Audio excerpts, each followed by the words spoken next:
what you can do. Take me out to the ball game.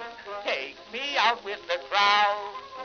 Buy me some peanuts and cracker jack. I don't care if I never get back. Let me root for the home team. If they don't win, it's a shame.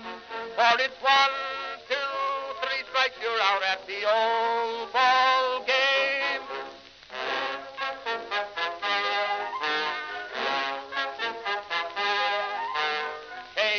Casey saw all the games, knew the players by their first names, told the umpire he was wrong all along, good and strong. When the score was just 2-2, Casey knew what to do. Just to cheer up the boys she knew, she made the gang sing this song. Take me out to the ball game, take me out with the crowd. Buy me some peanuts and cracker jack. I don't care if I never get back. Let me root for the home team. If they don't win, it's a shame. For it's 1, 2, 3 strikes, you're out at the old ball game.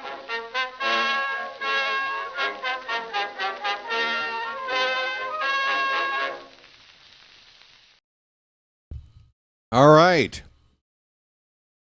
Okay, terrific. Hey, folks, welcome to the Orioles Birdwatcher channel. Off-season content. BW takes over the Orioles. It's a live video game play of MLB The Show. Where is my... My glasses are dirty. It's MLB The Show. I play as the Orioles, the 2026 season, the upcoming season. I simmed it up until the off-season that we're currently in reality. Made some off-season moves as if I were the GM, rebuilt the team my way, and trying to play through a season here. This team is currently 20-11, but they are struggling. It's the first time, I believe, that I've lost like back-to-back series. I've lost 2 straight to the Padres here, trying to salvage the final game of this series. But I'm still in first place, best record in the American League, second best record in all of baseball. It's not tragic, but it's been the same story pretty much all season. I mean, pretty much after the first week. First 5-6 games, my offense was doing fine. I was hitting plenty of home runs and probably putting up 5-6 runs on the board on average. Then something happened, and I have not been able to really figure it out since. Just patches of getting locked in and being able to scratch a couple of runs in a game and win a lot of games 2-1, 2-0, 3-1. I mean, these are like NHL scores, you know, that I'm getting by with. I want to get this offense working again. And to help do that, I'm going to try and readjust the way I'm sitting here, because this setup I have, it's not ideal. That's for sure. It's not ideal. I kind of have to work with this limited space. And part of that trade-off is my TV. You know, it's one of those modern, skinny, flat-screen TVs that sits on this stand, and I'm trying to angle it toward me and angle my chair toward it while still being in the area of my YouTube studio. It's, you know, just my desk and equipment, but whatever. I've been playing this game basically, you know how you go to the movies and you have to settle for a crappy seat like way off to the side of one side of the auditorium? You know, especially if you're closer up and you're just watching the movie at this terrible angle. And it really does kind of just, I don't know. You miss something when you see a movie from a bad angle, and I feel like the same's been going on with this game. This isn't an excuse. It's just an attempt. I mean, I've been playing bad. Don't get me wrong. But this is just an attempt to see if this helps. You know, if you can't figure out what's wrong with your ability to hit at the plate in reality, what do? You go to the coach, or the coach probably going to come to you first and be like, let's work on this. Let's try something different. So that's what it's all about. Hey, Annie was here saying, welcome to Magic Members. I guess Annie might have had a anniversary for her membership. I'm not sure. But hey, Annie, if you're around, I did see a message on the Discord. I'm sorry I haven't responded yet. I will. But, yeah, if I'm flaky about it, that goes for anybody when it comes to communicating online. If I'm flaky about responding quickly, do know it's nothing personal. It would apply to everybody across the board because I'm just in a plain mood. I don't like individually, like, just, you know, unless you're Doug. Hey, Doug, where are you, buddy? Come on, I've just mentioned your name, which proves that, yes, you're right. All I ever do is think about you, man. That's all I can do. George is here. Phantom is here. Bam is here. And that's it. All right. Maybe I should have read those slower and made it sound like more people. Howdy, all read yesterday that Hyde has joined the Rays as senior advisor of baseball operations. Interesting. Very interesting. So he's in the AL East. I don't know if I like that. I'm going to keep an eye when we're playing the Rays. What's going on there? Bam says hit the like button, subscribe. Thanks, Bam. Hey, do me a favor, Bam. I love that message. You deliver it constantly when you come in. Maybe wait, I don't know, 20 minutes in. Because you're probably only sharing that message with folks like Phantom and George who are already here and liking and subscribing. We need some new, fresh blood. George is here. Glad Hyde landed another. Yeah, in general, yeah, happy for Brandon Hyde. You are hitting homers at least. I'll hit one or two here and there. Gunner's been hitting them, that's for sure. I'd like to see a couple other guys. I don't think Taylor Ward's hit his first Orioles home run yet. We'll see. Hopefully get that soon. George says, I get yelled at because of you, Doug. I didn't yell at you, George. Come on. I did admittedly poke at you about something, last night or the night before, but did I not course correct and say, hey, that's my fault, I'm sorry, right? I knew I was getting a little too testy. But, yeah, just in general, George, this isn't me yelling, okay? If Doug or a Doug-type person is in the chat, if you want to be a mod, which you don't have to be. I'm not acting like there's some great privilege in being a mod. There isn't. But if you want to if you want to volunteer to do it, it's like being a lifeguard at the beach. Like, lifeguards don't have to just sit there and just stare at the ocean all day and can't talk to the hotties walking around on the beach. You just kind of have to do both. Like, chill, hang out, live it up. But when it's time to, jump out of the lifeguard chair, buddy, you got to be ready. All right? Consider it a pep talk. Yeah, how many more accounts? KPK is here. And, yeah, Doug, everybody misses you, man. You better feverishly create a few more accounts, man, because the kind of heat you're getting right now, man, you're in all of our heads. Everybody, hand to heart. Have you not been thinking about nothing but Doug for the last 24 hours since we last hung out, right? There is nothing. Which is great because, man, there's so many other actual problems in my personal life and anxieties and what have you, but they've all been washed away and replaced by one thing. Doug. Thanks, Doug. I added to my Christmas decorations today, put a train around the tree and set up a lit ceramic tree. Why does that sound dangerous? That's about all I'm going to do, I think, but we'll see if I get the urge to do more. That sounds like enough. I mean, when it comes to decorating, I'm like, is this enough?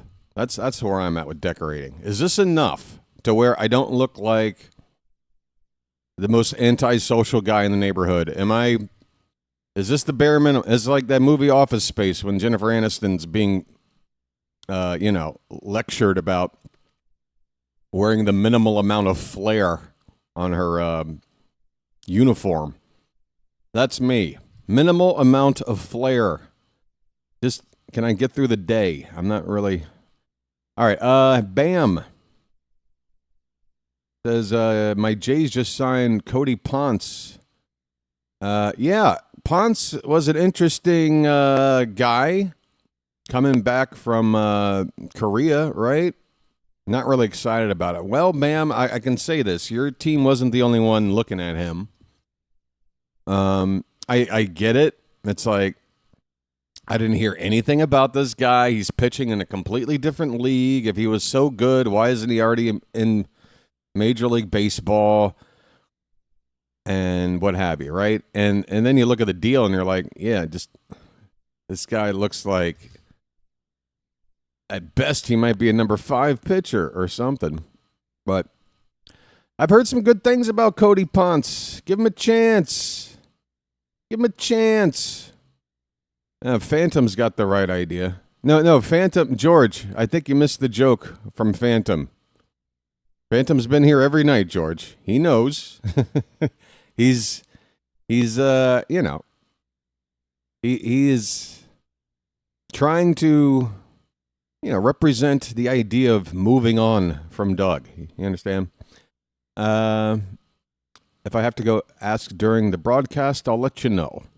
I don't want to do too elaborate because I'm traveling at Christmas, but now that I work at home, I'm feeling I want to do some indoor stuff to enjoy. Hey, whatever floats your boat. If you spend a lot of time in the house, and most people do in the winter months, it's probably a good idea to redecorate and just switch things up and have some things different to stare at if you're going to spend a lot of time inside than the same old, same old. I feel you. He pitched in MLB before. Yeah. Phantom's like, you got it. All right, and George has it now. Okay, George, buddy. Oh, my. All right. We've got a cast of misfits and characters in here that represent Baltimore and the city and the state of Maryland, I think, perfectly well. I love it. All right, you guys are ready to watch me stink at trying to hit a baseball on a video game? That's what we're here for, right? I got to get up and look for a roll of tissues or something because I got to, even though it's more the scratches and whatever that are smudging up my lenses, there's definitely some cleaning. There's just too, it's like looking through like a fogged up mirror or something. Not looking through a mirror, a glass, whatever. Just hold on.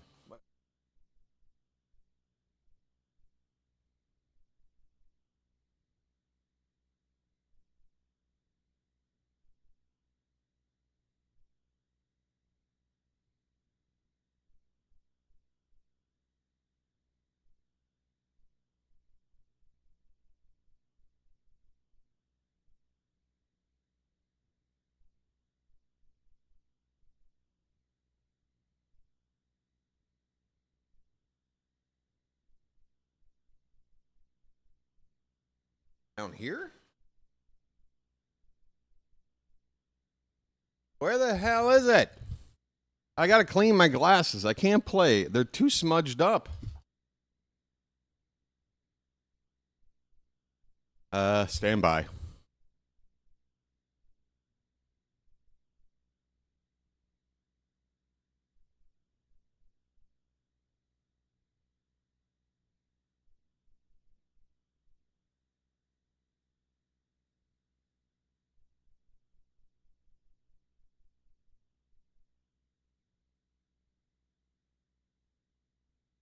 Well, I'll be damned. I guess, I don't know. Maybe it rolled under the bed or something? I don't know. But I'm not in the mood to look any more than I already have. I'll just use a shirt, which the place I bought these glasses from, these lenses, last, and had them scuffed up within a couple of months and came back to them and said, hey, what's going on? Why are these lenses already scuffed up? All I've been doing is wearing them like normal.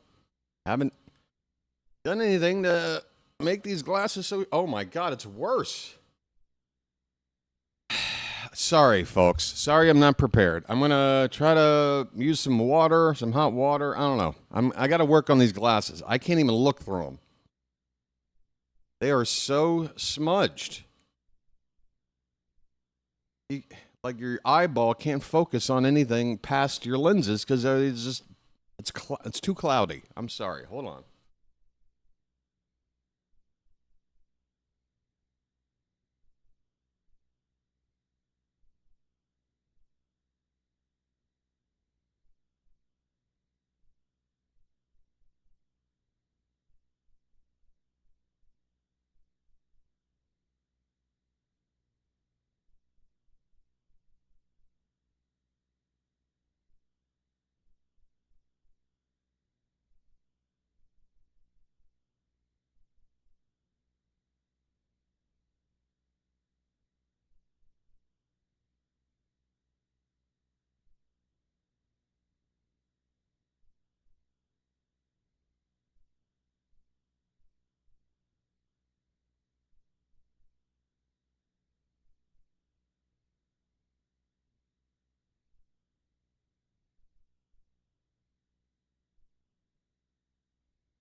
My glasses are so jacked up, man. Look at this crap. Things all bent too far one way. Ugh.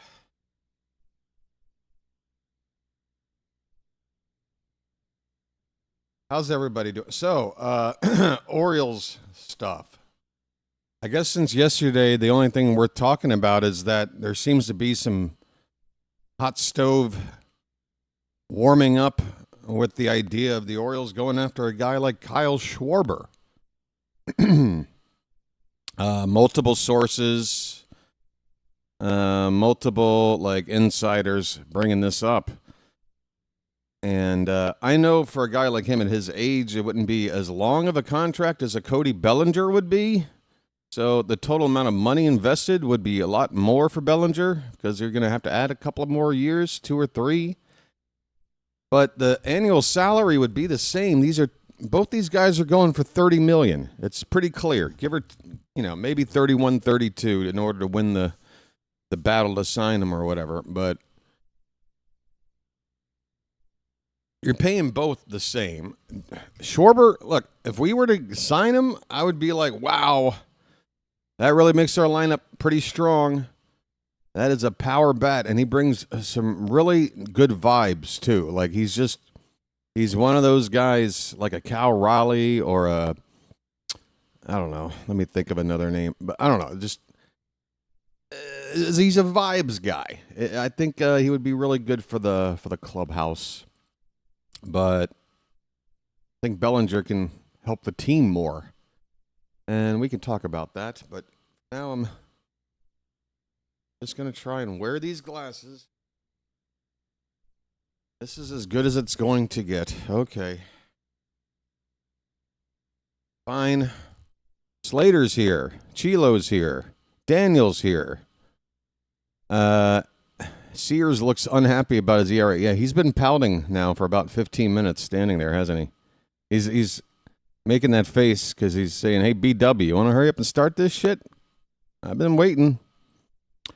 JP Sears, it looks like he sucks, and he knows it. What about Gore? Yeah. Bam, McKenzie Gore in a trade? I'm down. I think it's going to cost more than an actual better arm because of the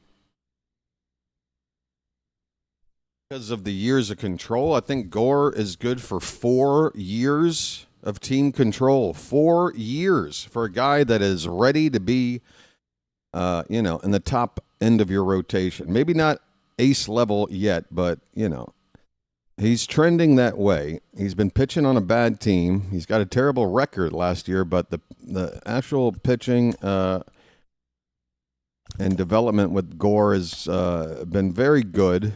I would love to have him, but what are you willing to give up for him? I feel if we were to get an arm like that through trade and just put all our eggs in the free agent basket on a giant bat, that we could maybe afford to get a guy like Bellinger. And again, if we can afford those other guys, even Kyle Tucker, like the number one name on the free agent list, probably going to demand a higher salary than any other player being signed this offseason. I've seen the Orioles name attached to him. So if we are in the conversation for the most expensive player on the market, then that to me says we are eligible to play or to sign anybody we want. Anybody. Not all of them, but if you want to pick one, anybody. So if we're going to do that, again, I can't see an argument against a guy like Bellinger to be that guy. He's got a track record of being a good hitter. He's solid defensively. The versatility he provides with playing all 3 outfield positions plus first base. And those are the areas of the team that we aren't necessarily sure we've got like everyday players that are going to be dependable in those positions. Right now, Kowser's our center fielder. Do you feel comfortable that he's our everyday center fielder right now after last year? I don't. Bellinger could be that. And then Kowser could maybe platoon with O'Neill in a corner and Ward play every day in the other corner, right? And now you could use Beavers as part of your trade package to get that arm you need. Or, let's say this combination of Basayo and Mayo trying to platoon at first base. Or maybe we trade Mayo and it's Mountcastle and Basayo there. And that starts to struggle. But let's say Basayo is struggling as, he's still a rookie and quite young. Now you could have Bellinger playing on days where there's righty starters. Mountcastle sits like he normally would. Bellinger plays first base. There's just so many combinations of ways to use him to replace whatever the weakest link is in your lineup. And that includes Kobe Mayo and Tyler O'Neill and Colton Kowser and Dylan Beavers and Sammy Basayo. I mean, it's a lot of dudes.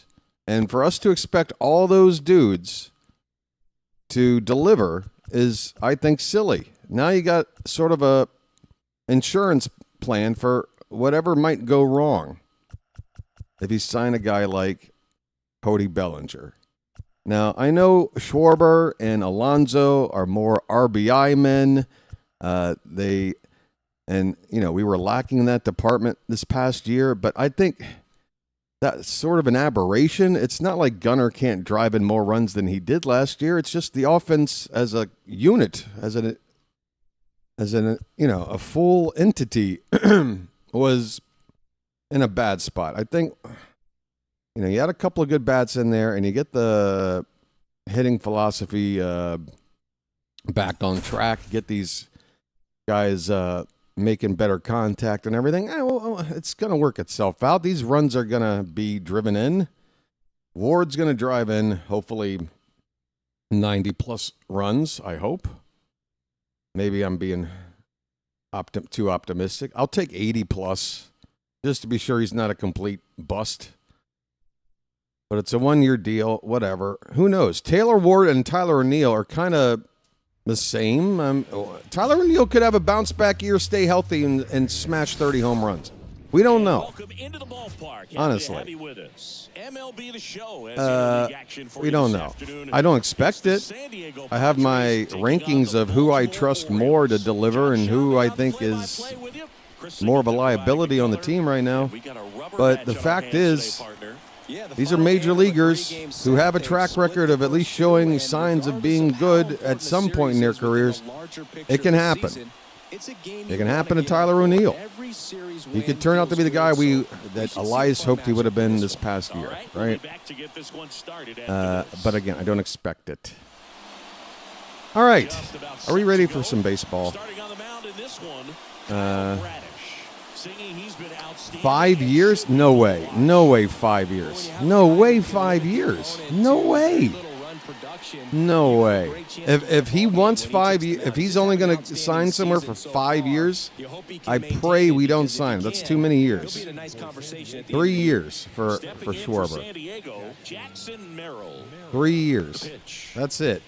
If you got to bump up the annual salary a couple of million to get it done, fine. But no, that is like Bellinger is a guy you can give 5 years to. He's actually, you know, an athlete that can play a position, and I don't want to give that kind of a I like Schwarber. Don't get me wrong, I like him, even though he's kind of an anomaly of a player. Keep making that pitch. You're going to get the strike call. You know, I can't deny that he brings a lot of thump to the lineup, right?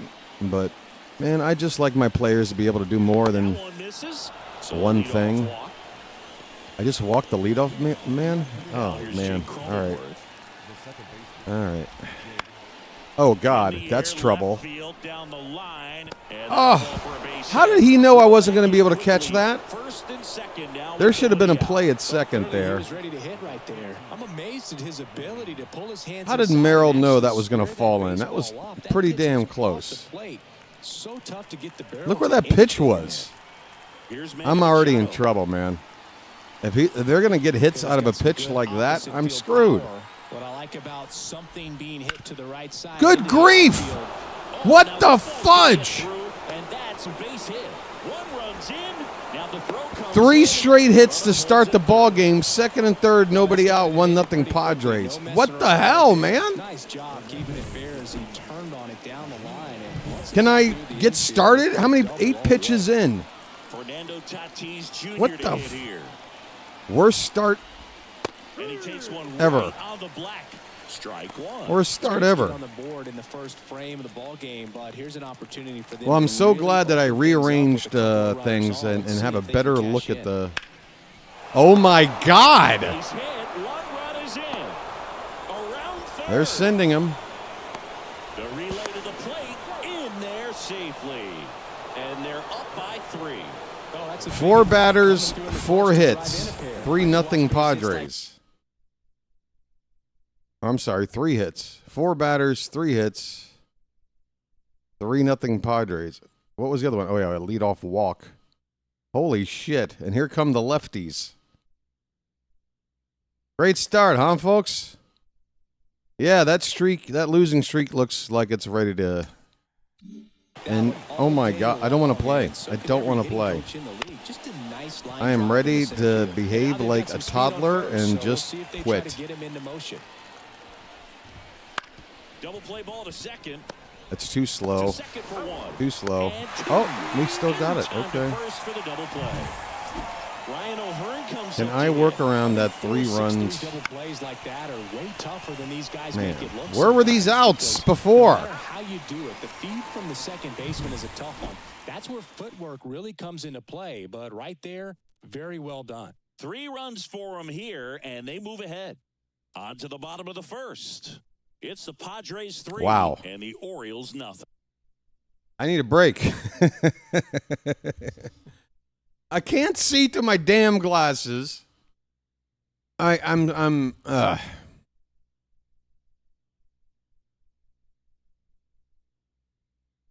honestly thought that was a little much for Schwarber myself. Well, I mean, 5 years, 140, that's less than 30 a year. So the annual salary would be less, but I just don't see a team that's saying, okay, we'll give you more years if we shave a couple million off each year, because it still adds up to a much bigger total contract. And those extra years for a guy his age, he's going to be what, 36, 37 in those last 2 years? Maybe even older? How old is Schwarber? Is he 32 right now?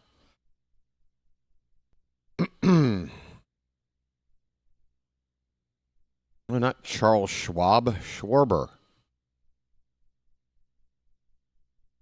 He's 32.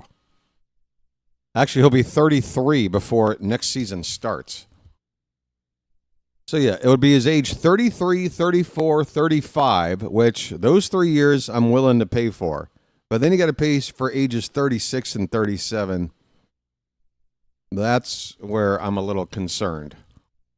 You know, I mean, there's a chance he could sit there and still be popping off 40 or more homers in those last couple of years.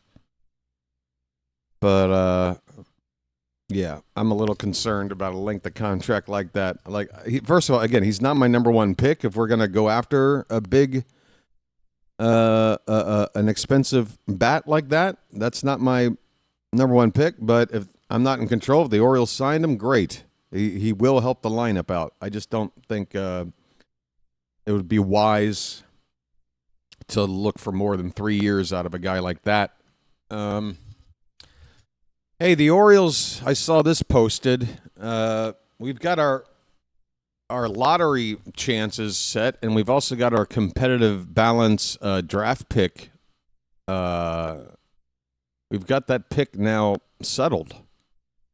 I just saw this today. Where is it? The Orioles have a pick after the first round. I think it's like round A. So the fifth pick. So basically that's like pick number 37.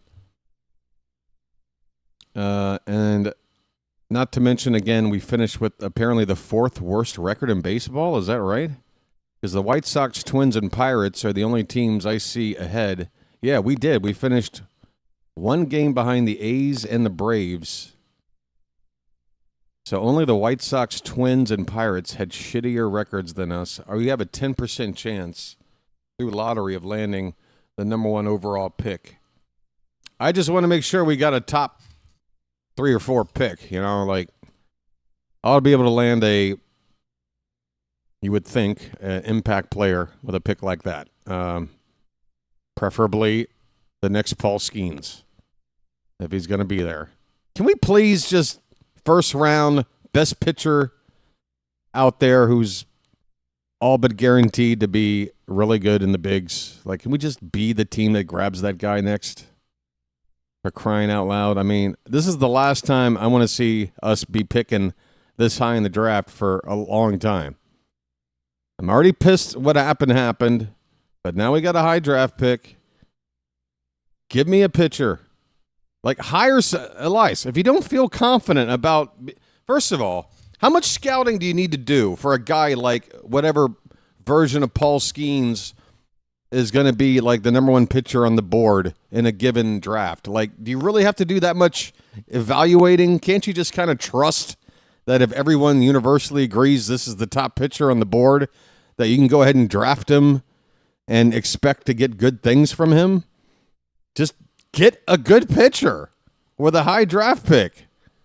I understand. Once you get out of those top 4 or 5 arms in the first round, it is a crapshoot, and you probably do have a better chance of success at drafting a position player and developing them to be a major leaguer. But, man, if we're so good at developing position players, that to me means even more reason to use that first pick on a pitcher that you have a higher chance of a guarantee of a return on your investment or whatever, and then, you know, try and pluck out those position players, those bats in the draft that you want. You know, if you're so good at scouting them, you ought to be able to find some nice names there in the 2nd, 3rd, 4th rounds or whatever. Still great for the team and potential big leaguers. You folks feel, you guys understand what I'm saying here? Okay.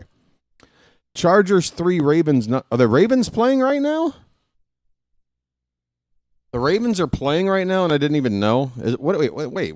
What is it? It's like Wednesday night or Tuesday night. Nobody's playing, right? What? Chargers 3, Ravens nothing. What? What are we talking about? Where is this? There is not NFL action on right now, is there? Okay. I don't know what we're talking about. All right. I'm sorry. Where were we? I don't want to get back to this game that I'm losing so poorly at, I guess. Oh, San Diego ball. Oh, I'm sorry, George. I'm sorry. I got you. See, my wires aren't completely connecting either. Okay. All right. Hey, by the way, I got to bop. I went back and to find something from the stream last night, and I noticed that there was some pretty regular popping on the microphone, like as if I've got the levels set too high and I'm peaking and the mic is popping. I can't stand bad audio, folks.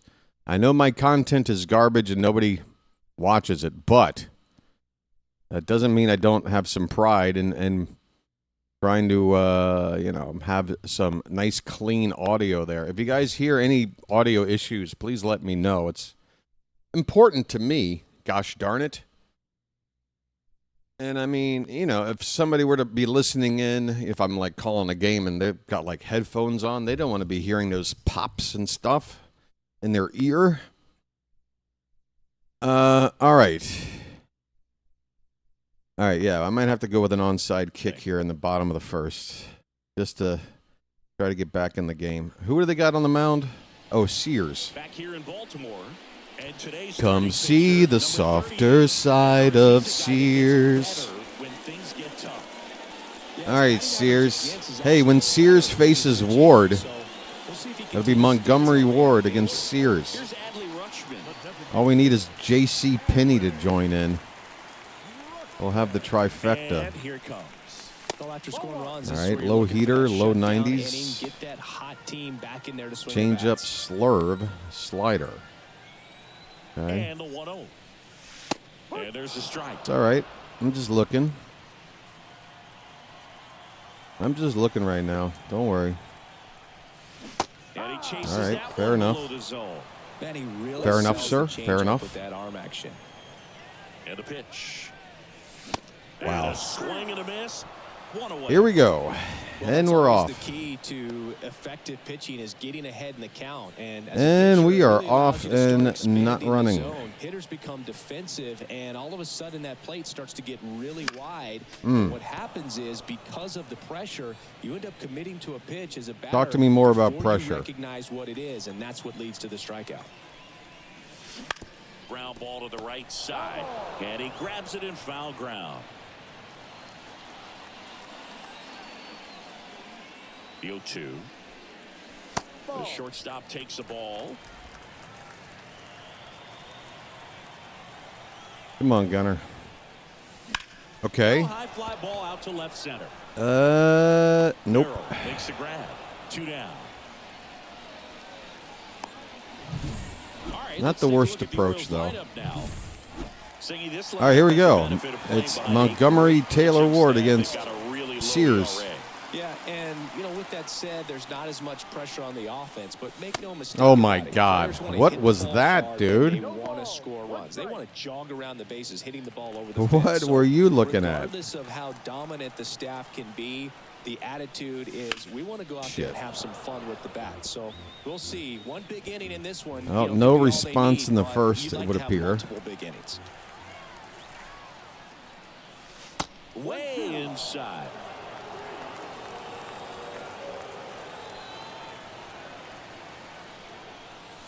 Oh, I thought that was going to slurve. And good work there as he gets a 1-2-3. Wow, I look terrible. Hey, Silent J's coming up. Shh. Gore would work, BW. Young lefty. Would you agree O's should look for speed and defense with the bat? Yeah, which is everything Kyle Schwarber is not, right? 0 speed and less than 0 defense. He can't even, like in an emergency, give you first base. You put him in the outfield,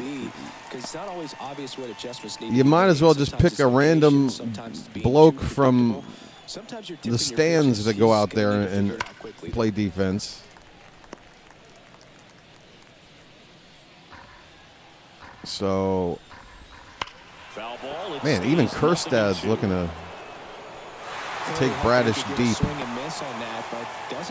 Look at where that pitch was, man. I mean, thank you. All right, nice to see Kjerstad still being Kjerstad with the Padres. To third, Westberg. Slings to first. 2 up, 2 down in the top of the second. I don't think Fermin was hustling down the line there. Front rolled over on it. Exactly what he was supposed to do. Eggy. Oh, now you're facing a righty. Next for the Padres, That's why you're batting ninth.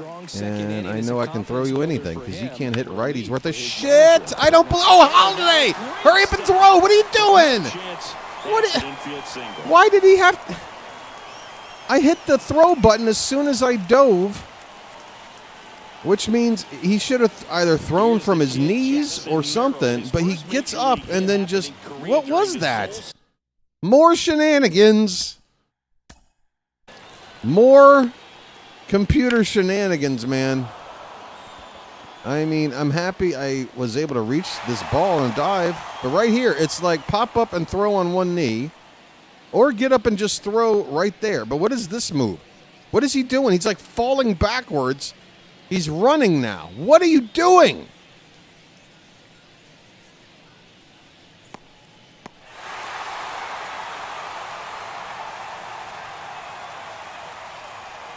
Don't try and gaslight me and be like, well, you didn't hit the throw to first button until after.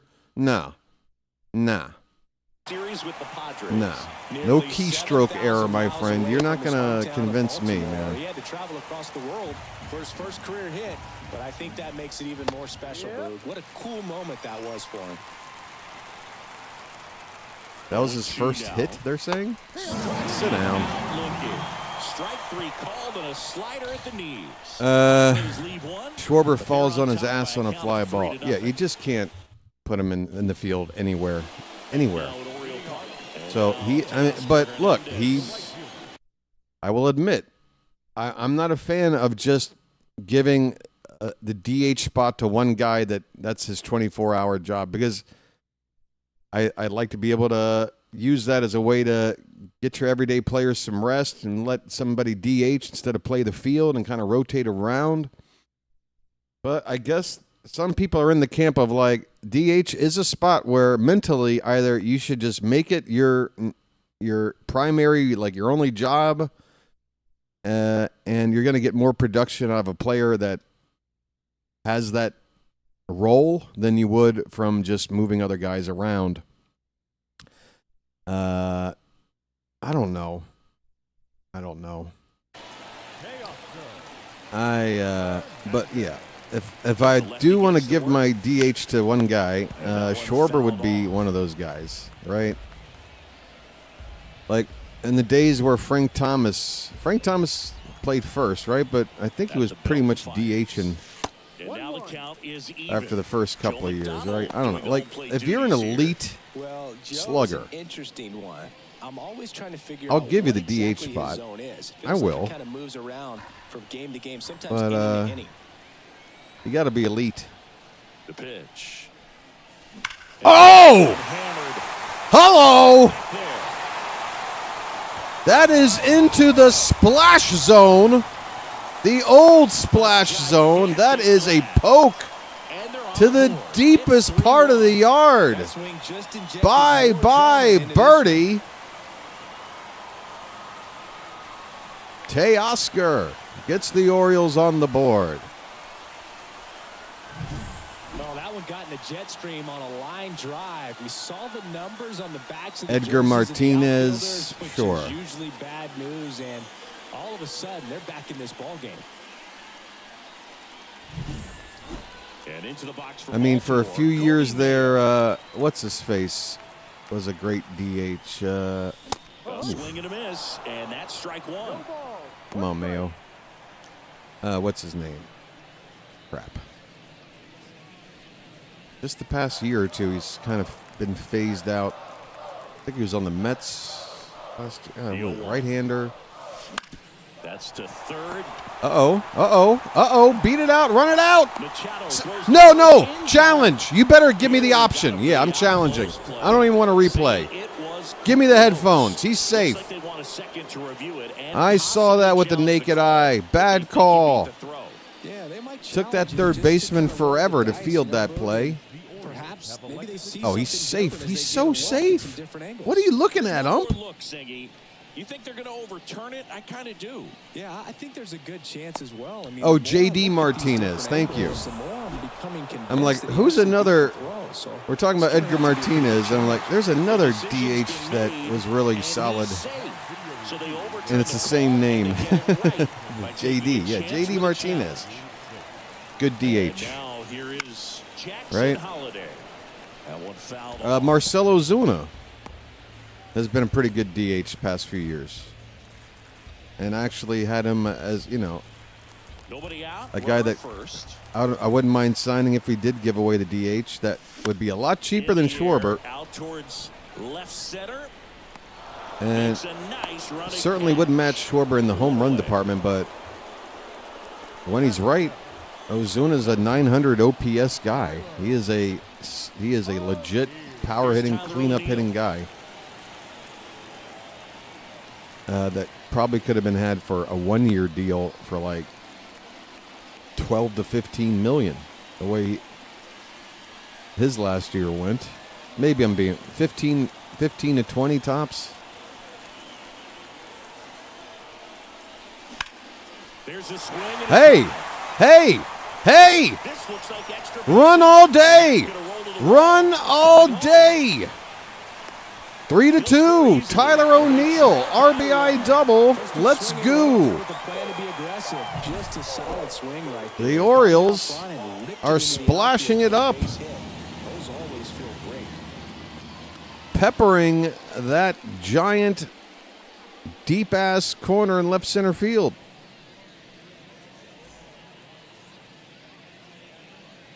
Hey. Well, blow me down. Definitely scuffling at the dish lately. Just one hit in his last 5 games. Westberg has 1 hit in his last 5 games. He's hitting 175, man. I am due to have a breakout, aren't I? Come on. That's off the mark, and the count is 1-1. I'm due for a breakout. That's all there is to it. Oh. Come on, Westy. You need this more than anybody. Uh-oh. Ooh. And he's back in safely. Tyler. Careful now. The pitch. Jam me. Oh, get out of play. All right, that's fine. Just happy to keep the at-bat going here. Come on. O'Neill, the runner at second with 1 away. Okay. Another ball. Oh, that second baseman's dancing. Oh, a little late. Oh, my God. That was so much space down that right field line. Oh. That pitch. And it's second. Oh, I did it again. 2 upcoming. Come on.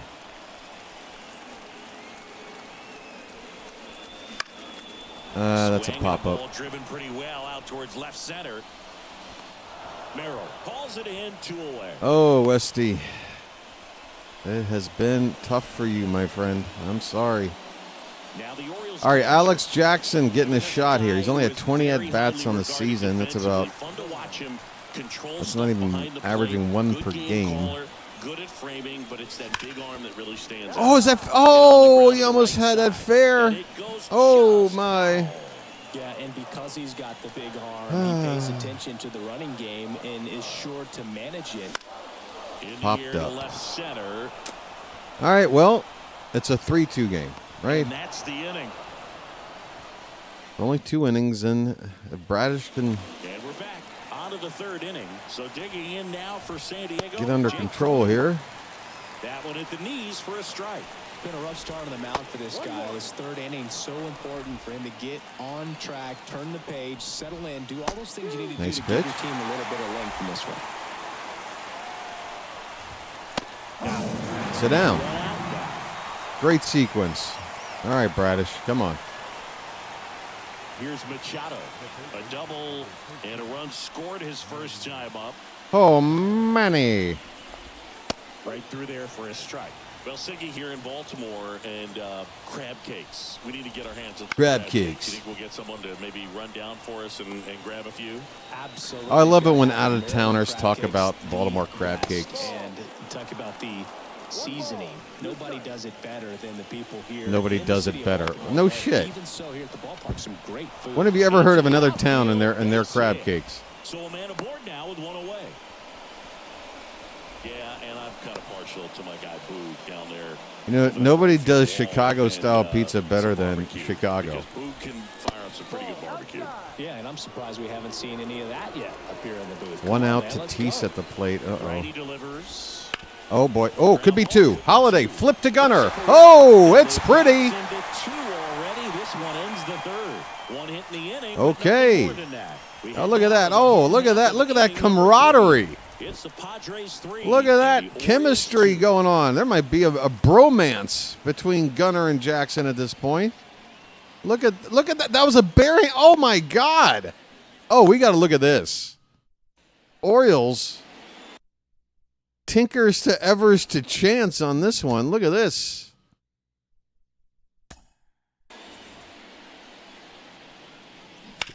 Let's keep an eye on these 2 kids working together. Look at this little flip. And look at Gunner. Oh, I got that. Oh. With plenty of time. I mean, runner's barely in the screen. We didn't even have to do all that. Yeah, they do mention Boogs. The nice, hey, that's a great plug, right? Wouldn't you love to have your business plugged in the show? And welcome back to the ballpark. Oh, man. Stepping in, all right. Adley Rutschman. We're hitting again. And a good eye there.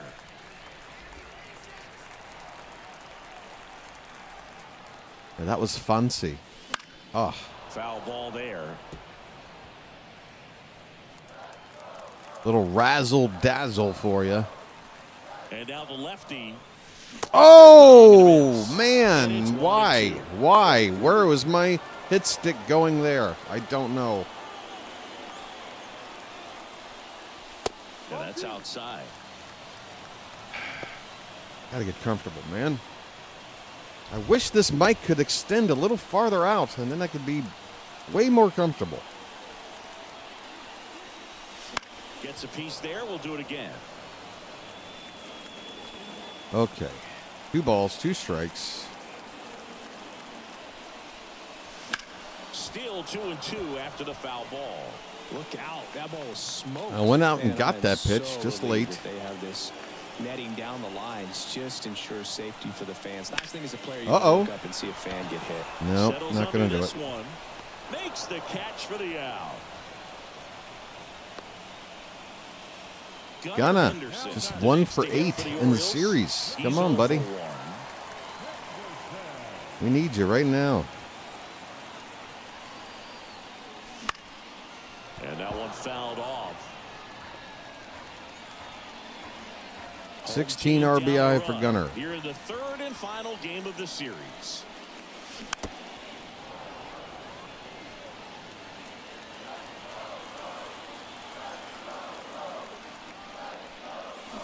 Oh, God.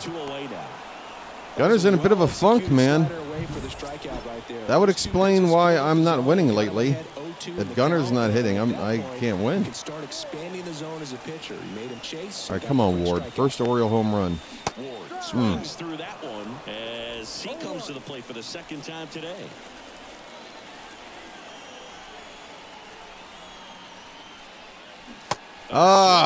Misses, he chases way out of the zone. Come on, man. Wouldn't chase that time. Well, he's so great about hitting the ball the other way. He gets those arms extended. So right there, just trying to straighten him up a little bit so he doesn't have. Oh my God! What am I doing? Tires the side, and that'll do it. Back here in Baltimore as we go to the top of the fourth. Stepping in for San Diego. Terrible. Gavin Sheets. This one chopped on the ground, but foul.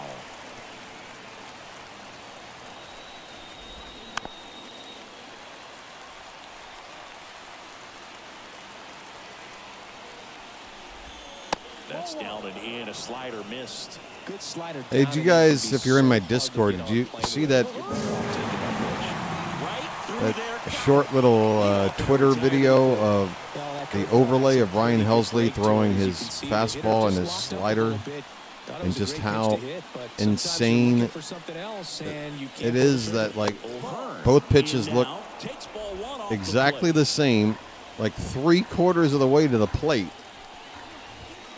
and then one comes in straight at 100 miles an hour, and the other one just falls off the table at around 87. And as a hitter, you have to guess. You just have to guess. What am I looking at here? I guess you can pick up the spin or something, but if you're just trying to look at, like, you know, release point and, like, where that pitch is starting from and everything, like, you're just guessing. Look at that double play. It's a double play, and that'll do it for the Bradish. No runs, one hit, no errors, and no one left. To the bottom of inning number 4 now. It's the Padres 3 and the Orioles 2. Long way to go. Back now at Oriole Park, ready to go. All right, Teo, he got that home run last time. Teoscar Hernandez. Here comes a pitch. That's a strike. It's 0-1. Well, he's looking great so far. Fair enough. Fair enough. Over 80% of your first pitches are strikes. He might be able to go the distance if he keeps this up. Hit.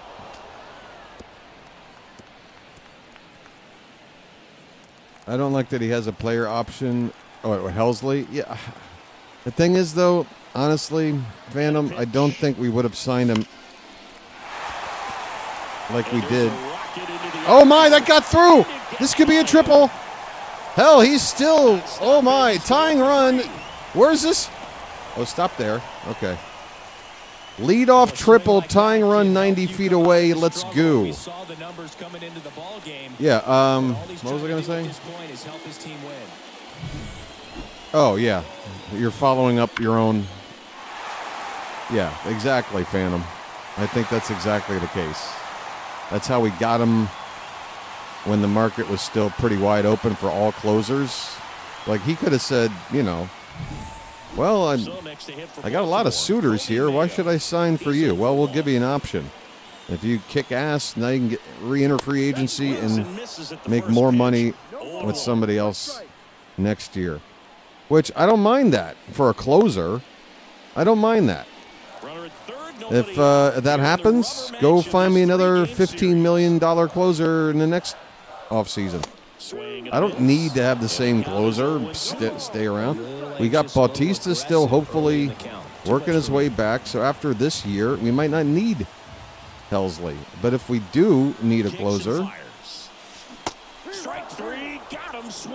I never understood that rationale. I'm not saying any of you guys have this rationale, but I never understood it from. By the way, I just made the first out without driving in the run. I'm going to shut up because I have to get this runner in. I have to. I'm even thinking about a squeeze here. Less than 2 outs and a golden opportunity to bring him home. Pitch misses. I'm even thinking about a squeeze right now. Speed is in the back of that pitcher's mind. Am I out of my mind? It's going to give him one more thing he's got to think about. Come on, Jackson. Just make some contact, buddy. I mean, I was right there. I couldn't put that in play. Shit! Don't you make me strike out right now. Don't do this to me again, man. Come on. Ah! Misses, it's a strikeout. Well, this is where the team aspect really comes into play on the offensive side of the game, right? I mean, missed opportunity to tie it up with the runner at third, one out, couldn't put the ball in play. So now it's time to pick him up, and that's where good teams, they go to. They operate on this level of next man up. I could never be an actual manager. Do you know how mad I would be right now in the dugout? Oh, please stay fair. Stay fair. Oh, it will. Yes. Oh, Popeye showed up today. His second of the year. Bye, Birdie. It's 4-3. We've got a lead. This place is absolutely wow, O'Neal, thank you. Holy shit. In our broadcast booth. What a relief. A good hitter gets pitch recognition early. What a relief. Where that was going to be. The challenge, not get over anxious and come out of your Oppo Taco. on it and got all of it. So 2 down. Oh my Jordan God. Westberg, the next to hit. There's a strike. Westberg, what do you want, man? That looked pretty hittable. I don't know what's going on, Westberg, man. I mean, it's a video game, so it could just simply be like, oh, every time he's up to hit, you're just not focusing. I don't know. It's not like he himself. Swing and a high fly ball down the right field line. Look at that. That's going to get caught, isn't it? I mean, nothing is working for Westberg. Baltimore with a 2-run shot this inning. Even a foul ball just can't get out of play for him or something. It's just, ugh. I feel bad for my boy. I'm going to have to give him a day off. Next to hit, Freddie Fermin. The pitch. Bounce to the right, one pitch out right after taking the lead. Me likey. And the leadoff hitter me likey. Now it's the shortstop, Eggy Rosario. Here's a oh, come on, Westy, charge it. Show me that defense. There you go. You're still helping the team, buddy. You're still helping the team. Let's go. Center fielder, Jackson Merrill. And the first pitch misses for ball one. This is important. If he can go 1, 2, 3 here, will be a very positive sign. Why was that so high? For him and for his team. Pulled you on the changeup, didn't I? You saw a fat 2-0 pitch. You thought it was a fastball, didn't you? Uh-oh. That's a run. Oh!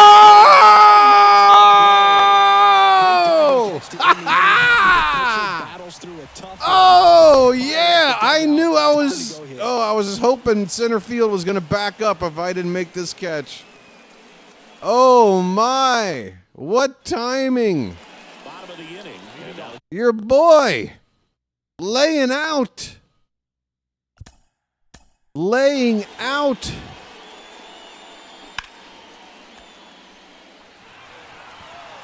Just coming right into your living room, right? Hey, where'd you come from?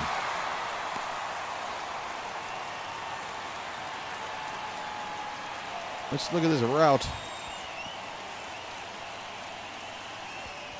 Go over there and get that.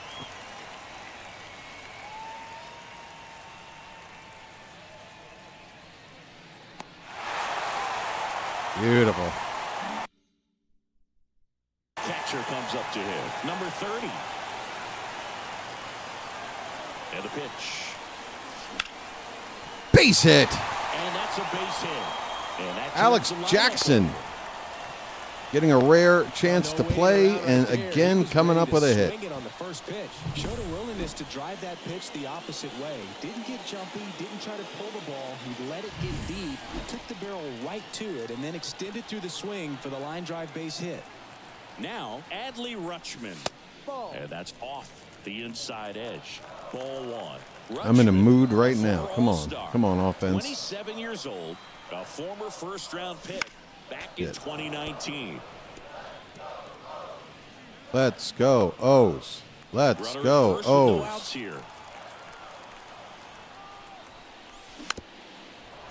Not good, not good.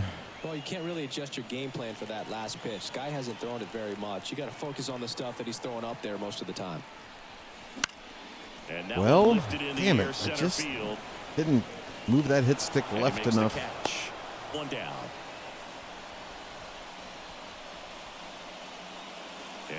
Come on, Gunner. You are due, man. Down to under 300 now. Last time up. Got to put up more of a fight in this one.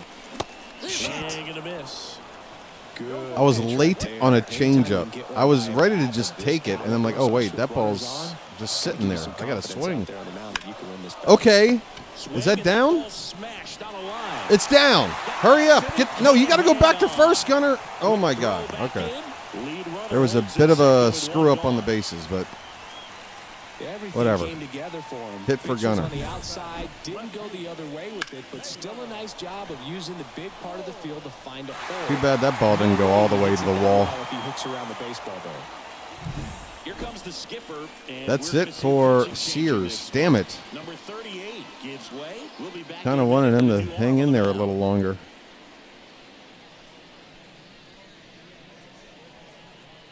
Come see the softer side. Oh, another lefty. John Means? Really? Well. Who, by the way, if the Orioles wanted to, add a little depth to their arms in the rotation, they could sign Means to a pretty cheap deal to be like a guy like, I don't know, would he take like a minor league deal? I don't know. Wouldn't mind having him back, though, if the price was right. Just to kick the tires and see. Again, not expecting him to be a part of, like, opening day rotation, but just an extra guy. Speaking of... How am I looking over here? Everybody's available except Barlow. Yeah, okay. All right, Ward. Against Means, fastball, changeup, curve, slider. Taylor Ward, the next to hit for the Orioles. Don Means. Oh, wow. That's changeup. Floating. Ward, 0 for 2, struck out twice. Need to make some contact, buddy. Come on, man. And here it comes. Damn. To chase after that one. So that's Means' yacker. I forget how much it yacked. 2 on, 1 out. Oh! You don't give me that on 0-2. No siree. Taylor Ward's first as an Oriole. It's 7-3. And the offense has returned 7 runs. Man, my ears are ringing. I can feel that swing from the booth. Hey now. After down 3-0 in the top of the first, 7 unanswered. Welcome back to Baltimore, John Means. When a breaking ball like that leaves the hand, right down the middle of the plate, and it's like the pitcher screaming, "No!" and the hitter saying, "No!" Gets tattooed for a home run. I think Cino Perez caught that with his hat. Swings through that one for strike. Man, I love when a breaking ball just it's like a magnet right to the middle of your hit stick. And you time that swing, and it's just like, you can just know. Look at that. I mean, I just saw that pitch. Hanging. Let's go. That's now 3 hits in a row for the offense. Other than ripping one into the gap or blasting Kobe. one over the wall, there aren't a whole lot of hits. Get in on the action, man. Come on. Nice line drive in the center field, so that definitely felt good. And here is Kobe Mayo.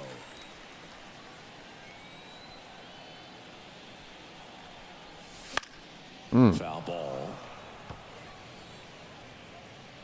Hernandez leads off first with 1 away.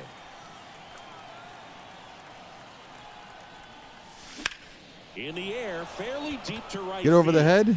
He did. Whoa. For out number 2. Okay. I almost got trapped off the base. I thought the computer was going to screw me because I tapped a forward run. And at first, Jackson Holiday. The next I thought that was going to get over his head. All right, Holiday. In for a strike. 0-1. All right. That's Already pretty. 3 runs across in the frame. It's a good pitch. Half of inning number Tough 5. first pitch. Oh, that's fine. Whoa! Ball, and he gets out of the way. Straighten him up a little bit. Touchdown, Ravens. That one close, ruled the ball. And it's 2-1. He hasn't given me anything close to the zone here. You scared, buddy? And another ball. Come on, Means.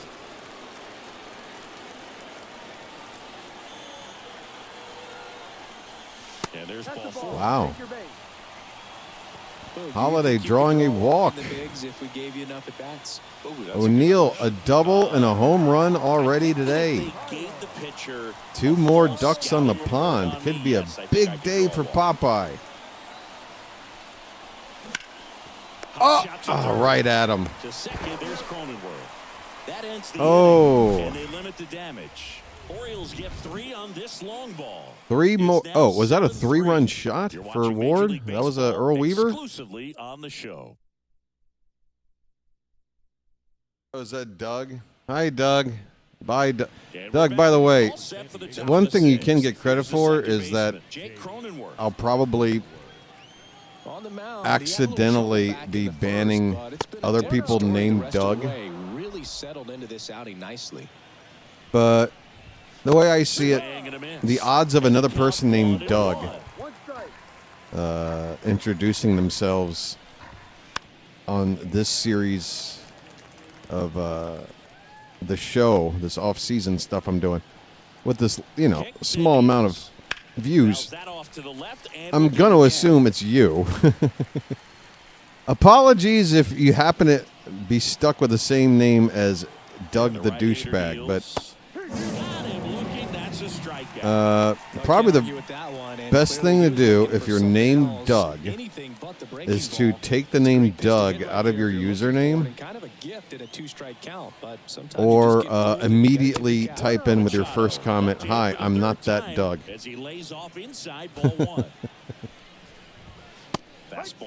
But yeah, hey Doug, thanks for stopping by again. Thanks for the click. Thanks for the engagement. Thanks for chatting, all that stuff. Goes positively towards the YouTube algorithm. Thanks, man. Right-hander kicks, deals. Up and in. 3 balls, 2 strikes. All right. Payoff pitch. Curveball. Sit down, Manny. Quick outs to open the top of the 6th. Chris, 3rd time through the order, and a couple of quick outs for the start. How about the turnaround for Bradish? He is 1 out away from a quality start after that 3-run first.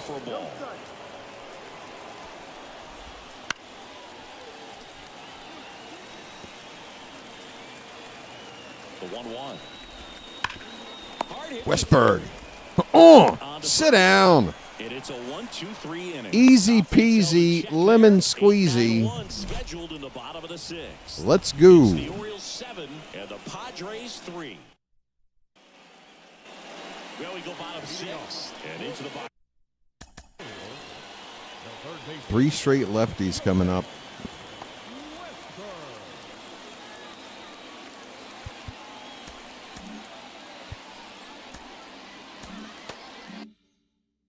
With a 4-run lead, I'm going to get a couple of my lower leverage guys up. Back to work. Oh, Westberg. God, man.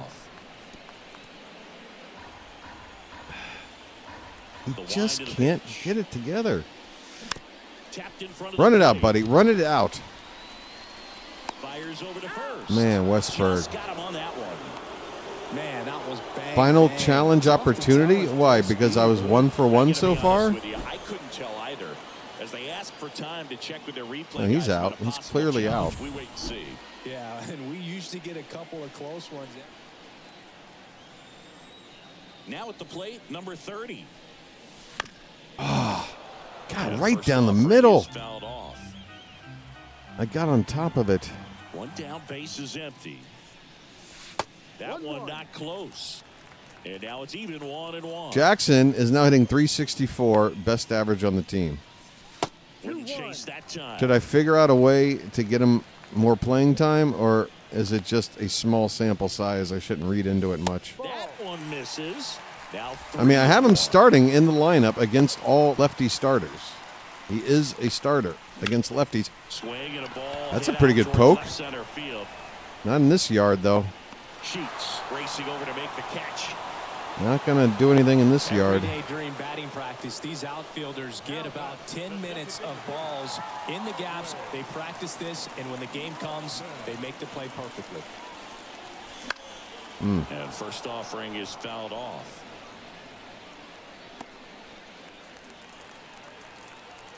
Two outs.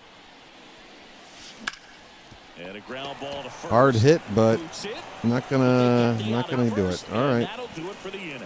So All right. We go to the top. All right. So 3 straight lefties. Bradish is only on 60. How is that possible? His pitch count is really low. He could definitely keep going here. He's just got to put up with these lefties. Pitch misses there, and that is ball 1. Well, Boog, after watching the first inning of this Not a good start. You would not have expected that this pitcher would be in such a groove and still in the ball game at this Look point. at that. Look at that, man. He's in plenty of time to first, and they get the leadoff hitter in the 7th.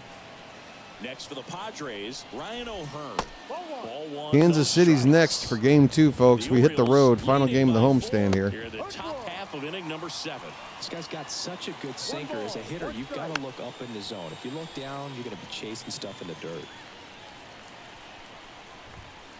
Oh, come on. That was so... How do you not swing at that, man? Good pitch. Left field. Ward drifts towards it. One more out there, Bradish. Kerstad. Base is empty. Heston Kerstad, the next up for the Padres. Oh, he hit the gap. Ripped into right center, and that should be extra bases. Kerstad has 73 speed? In what atmosphere? What planet? What? You're kidding me. 73 speed for Kerstad? No. Next, it's the catcher for the Padres, Freddie Fermin. Oh, he doesn't. Where was that, Blue? All right, is this where the computer starts screwing with me?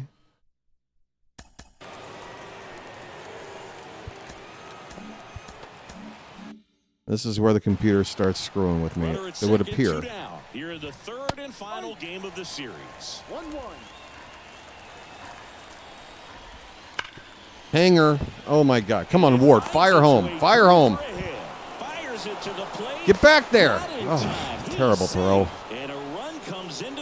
All right, Bradish, that's it. So much for the, what do you call it?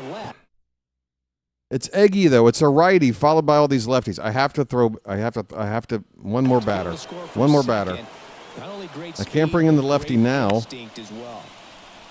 This guy can't hit righties. That's his MO. Famous last words, but there you go. 364 against lefties, 156 against righties. Mayo's got it. Okay, 7 innings from Bradish.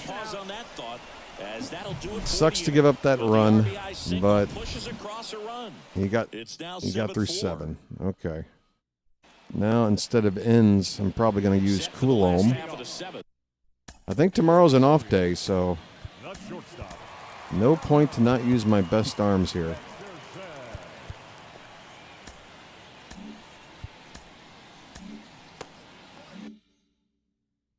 Means is still out here. Okay. Here's the shortstop at the plate, Gunnar Henderson. The wind of the pitch. He swings and fouls one off. Means is throwing a lot of fat pitches, man.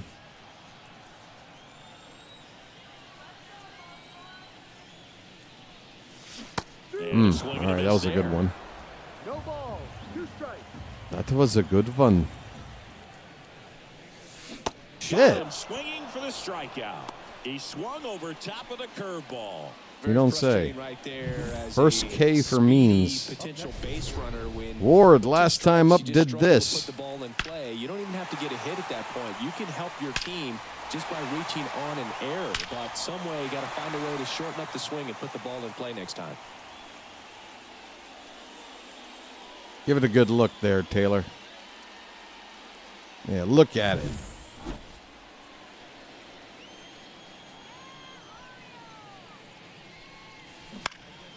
Run it out. Yeah. And that squirts through.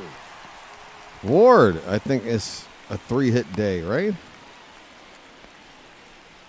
Coming out party for Ward.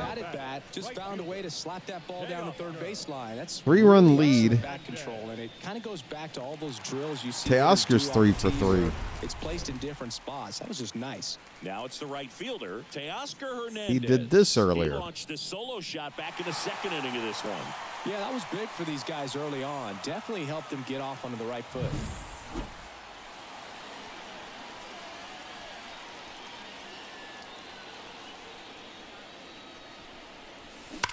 Oh, my God. How dare you? John Means is doing his old team a favor, man. Just hanging curveballs all day. They can't stop, and they won't stop hitting home runs in this one, Boog. They're clearly feeding off of each other. 4 for 4 for Teoscar Hernandez.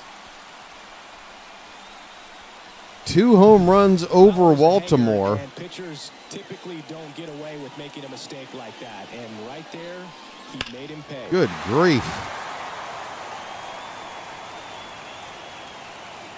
Oh, nice catch by the fan. Will take over here. They finally bring on a righty with his .52 ERA. A little late to be using a good arm like this. This guy shuts everybody down. 125 against righties, 158 against lefties. Kobe Mayo, the next to hit for the Orioles. Swing and a miss. And I'm already looking bad against him. A little late to be bringing him out, don't you think? All right, well, now I'm reversing course. Now that it's a 5-run lead, I'm back to going with the low leverage guys.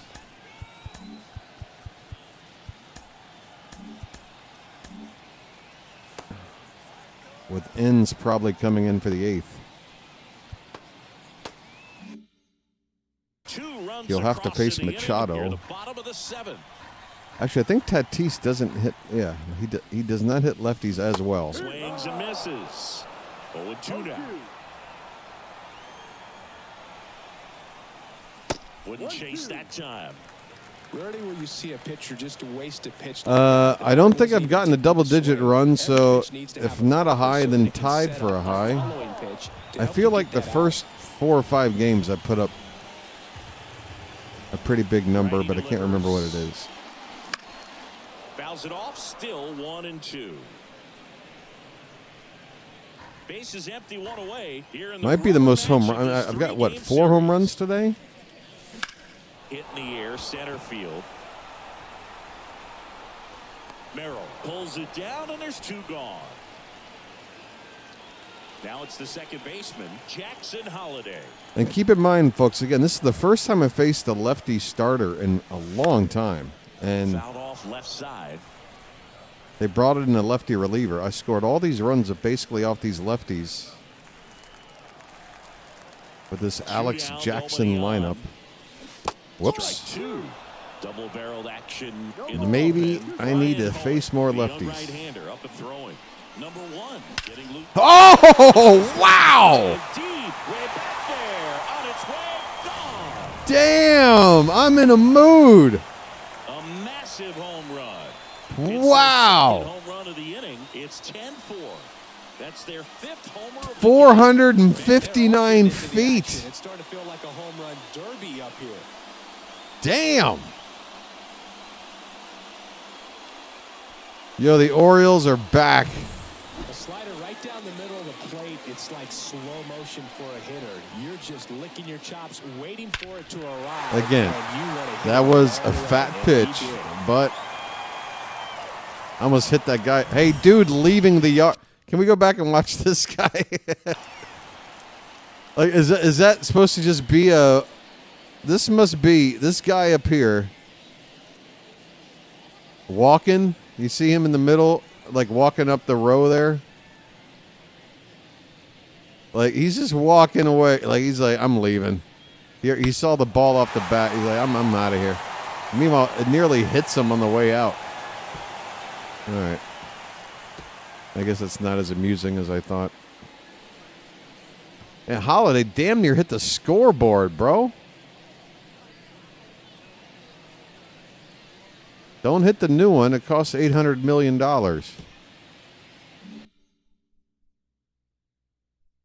Tyler O'Neill, the next to hit for the Orioles. And first now I'm just swinging at everything. Honestly, I just want to get through this game right now with the 2 outs. hitting I'm doing. I want to get to the next game. Swing and a miss. That is strike 2. If I'm in a zone, I want to hurry up game, if hitters will chase it, that's just too and much move velocity. on. Hitters got to look down in the zone. And that one in the That was poked pretty good. In position. That should have been better result.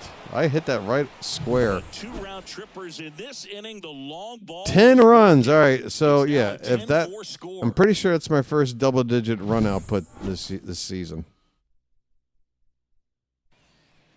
I'm thinking about arresting a couple of guys here.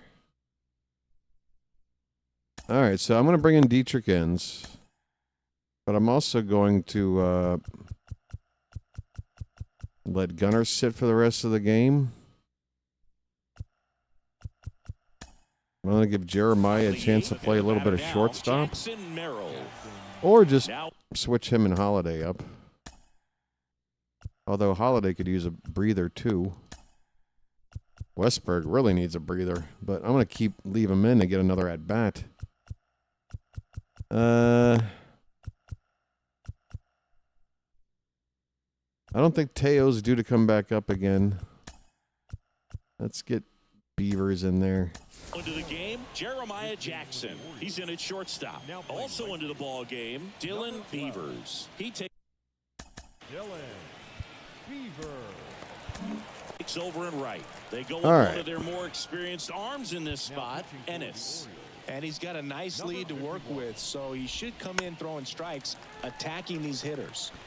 10-4, good buddy. Ennis, in his second We got ourselves a convoy. Fastball, a slider, a changeup, and he occasionally uses a curve.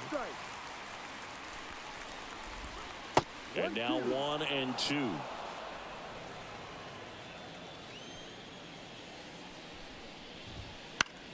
Good pitch. Spoils a 2-strike pitch, and he'll see another. Left-hand batter waits. Perfect. Struck him out. That's called pitching, folks. You know, Boog, you often think of sliders more for that horizontal movement, but most of the good ones have both vertical depth and that horizontal movement, and that's what we saw right there. Good drop on the break and got him to swing over the top. Swings and misses. And the count is 0-2. Oh, I didn't want it in the zone. Good job to fight that one off. One down, base is empty. Wow, you're laying off that slider? Good for you.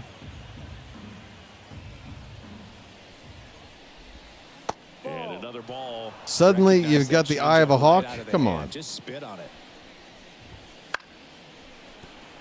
Jackson! Oh, he threw it away. Thanks for backing up there, Alex. That's a dangerous throw for the first baseman to try to handle right there. That's a tough error, though, because, I mean, the fact that he even dove and got to that ball, it'd be one thing if the runner got to go to second on a bad throw, but I don't think that's an error. I mean, it's clearly an errant throw, but I also argue that it's an above-average play to even be in a position to field the ball and throw it to get the guy. Fernando Tatis Jr. now at the plate. Yeah. That misses the zone. 1-0.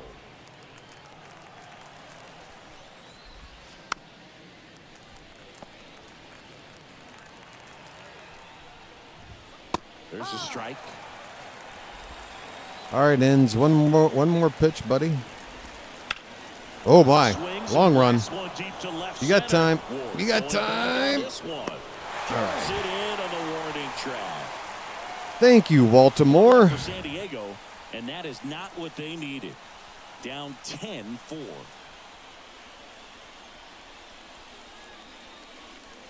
Westberg, Jackson, and Rutschman. Ready for the bottom of the eighth, and into the box for Baltimore. Come on, Westberg. Oh, for the series, bro. Oh, for the series, man. And first offering is fouled off. We got to get Westberg going. And he deals. And there's a ball. 1 ball, 1 strike. Wouldn't chase that time.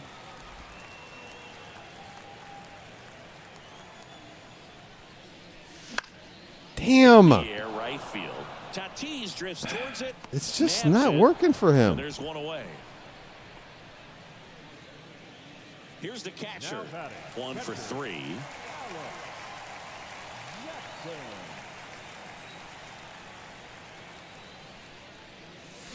And strike 1 to the catcher. Wow, no fair right there. I mean, that slider didn't move till the very I could have given moment. Basayo a chance to face a righty here and get a bat in, but I feel like I got to reward Jackson. This one in the air, center field. Merrill sizes this one up, and there's 2 away. Here's the all right hitter for the Orioles, Adley Rutschman.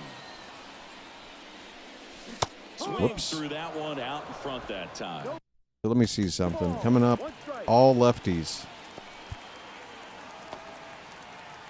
So at this point, I'm just sit Albert.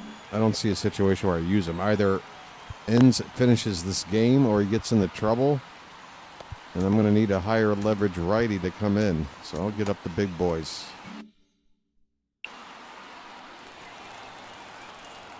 2 down, nobody on. Shit. That time, and it's strike 2. Well, 2 outs and a chance to put up a 0 on the scoreboard here, and that's not something that's come easy for this staff in this one. All right, we go to the 9th. He takes it himself to the bag, and that'll do it.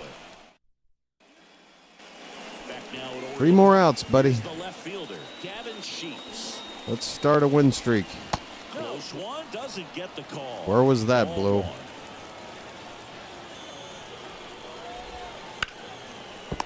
Westberg. Nice to see the defense is working. Didn't produce a hit, but he made solid contact, and that's all you're looking to do anytime you're at the plate. O'Hearn, the next to hit, takes outside. By the way, that dive to catch that ball, that was computer. That was like automated. I didn't. I just dove here. Holiday in time. Oh, Jackson. Now that was me. That was me. All the way across the diamond. Man, put this guy in the mound. That was what he was supposed to do over at second earlier in the game. One more out, and it's Kerstad. That one hammered, but pulled foul.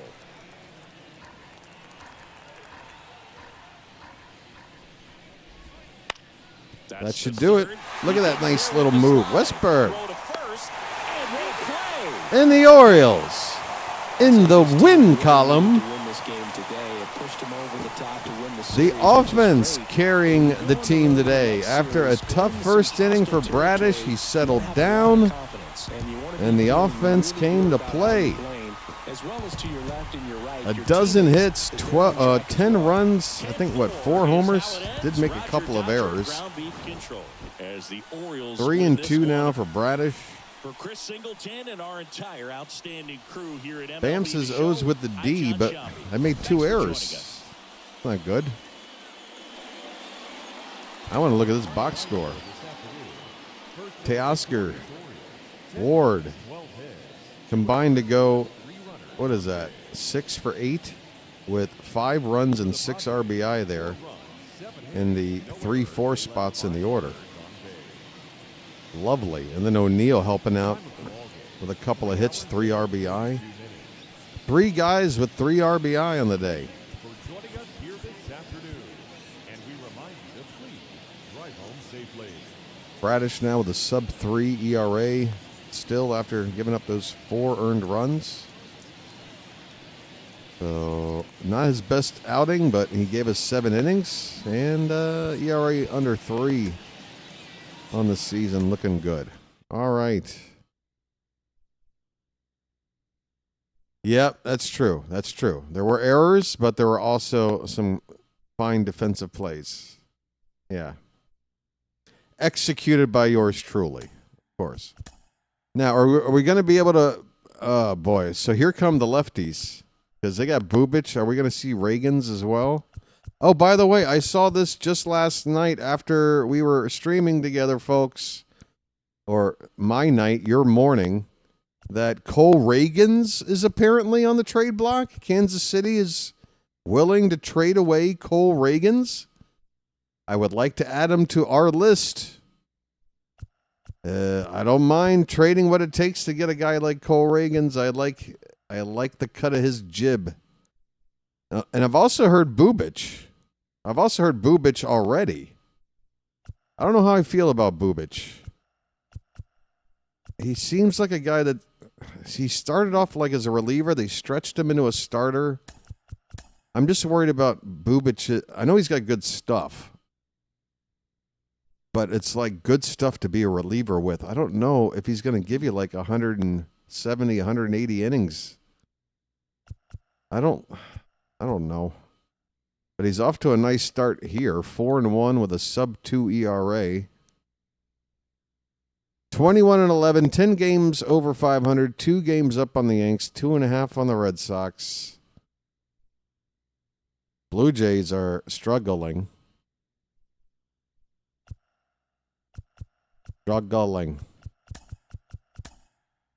Wells is still out with a broken forearm for a while. Adley's starting to go cold after I moved him up in the lineup. I'm going to make some adjustments here.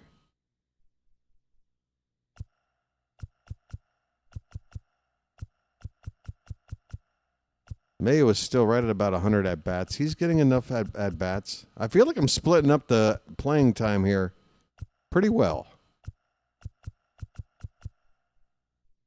It's basically been O'Neill and Beavers kind of in a platoon. Mayo and Basayo kind of in a platoon. And then Jeremiah just kind of getting starts here and there. He played a lot when Holiday was hurt.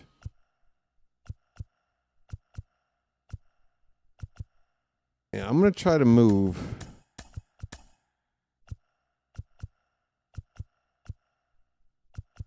Yeah, I'm going to move Adley down. That's it for now. Just go like that.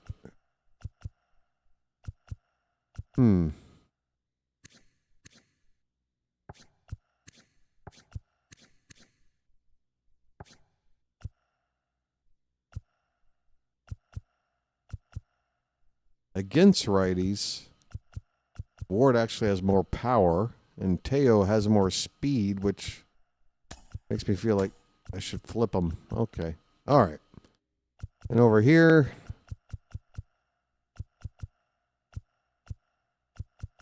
I'm fine with it the way it is, I think.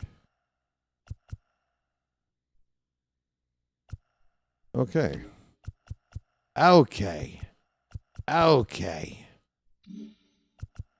Let's play the Royals. So there was a day off. Oh, no, there wasn't a day off. I thought, okay, so there's 2 days off coming up. All right, but yeah, the way I used my bullpen for that, yeah, I should have everybody available. Except ends, I guess.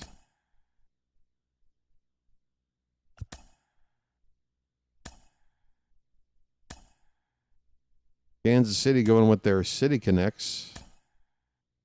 It would appear. Yeah, this might be a day to give Westberg a day off.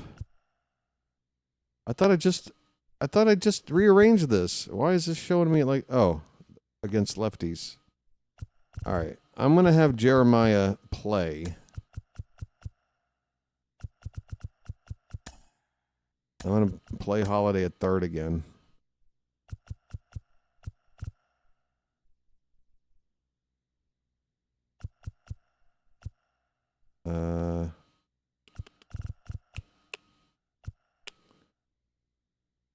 Would be nice for Gunnar to. He'll be all right. He'll be all right. Another day off for Cowser, I guess. Yeah.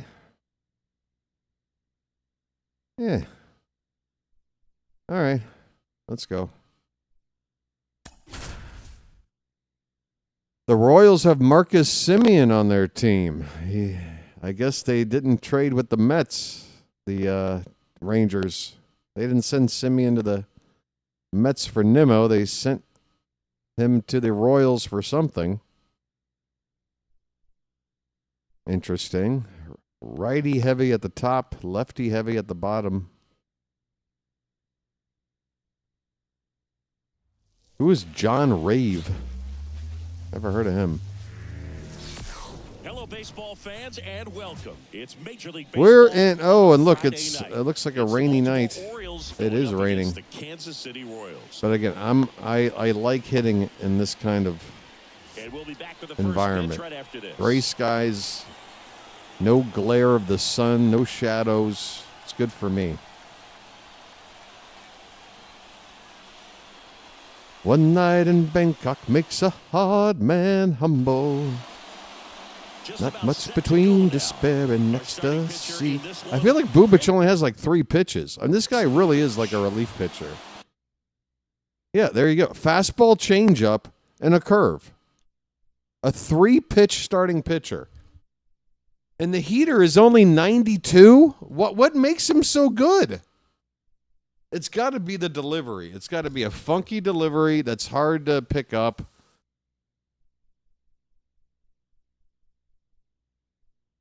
And all 3 of those pitches must look pretty damn similar when they first come out of his hand. Otherwise, how do you explain it? He's got a sub-2 ERA, a whip of a flat 1. He's not walking too many. What makes Bubic Bubic? I'm going to take a break here. Have a lucky. Everybody doing all right? Hey, we're up to over 30 likes already. Thanks, folks. Appreciate it.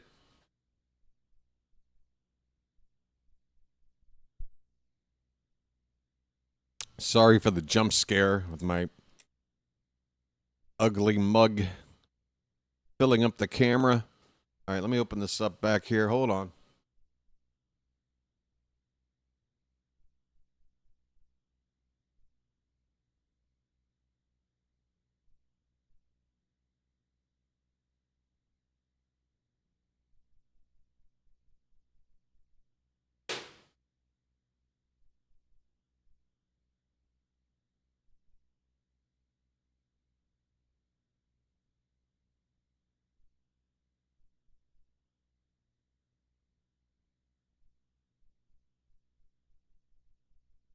Keep the bats going. Hey, let me see. What have I been hearing about Cole Reagan's last 24 hours?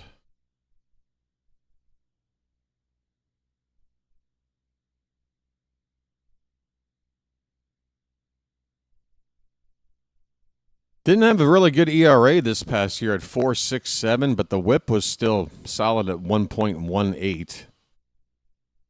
Only had a 3-3 record though, 98 strikeouts. So that's not a full season, but it's not. He didn't have a whole lot of decisions. I guess a lot of no decisions. But where's the news here? Cole Reagan's to Red Sox? Royals ace should be among top trade targets. This is what I'm saying. If the Red Sox are willing to trade what it takes to land Cole Reagans, then we need to offer the Royals more. We have to block that trade and get that arm.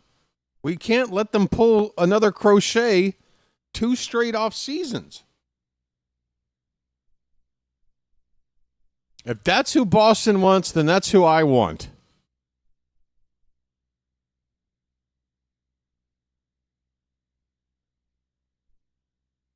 And I'm willing to let go of a guy like a Cowser if it meant we went out and, I don't know. Can we still trade for Brandon Buxton? Is that still possible? Is there like still a crazy amount of maneuvering we could be doing here? Trade Cowser, trade for Buxton, trade for Reagans. Stick Buxton in center.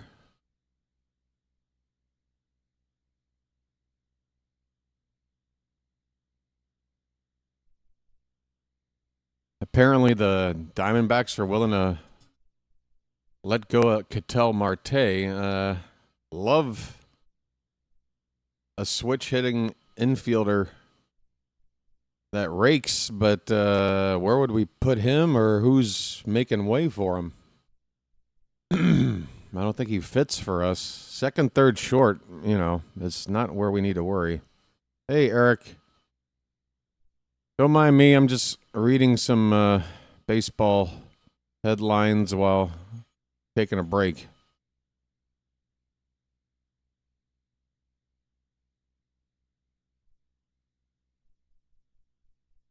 What else is shaking? Let me see if I see the name Bubic linked to the Orioles. So I want to say I saw that.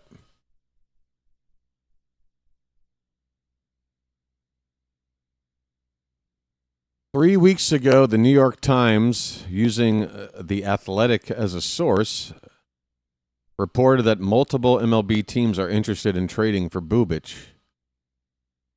But are the Royals interested in letting him go? I don't know if I want a guy that's a starter that only has a 3-pitch mix and one of them is a low 90s fastball. You feel me? I need to figure out what makes Bubic so good. Give me a highlight package of this guy.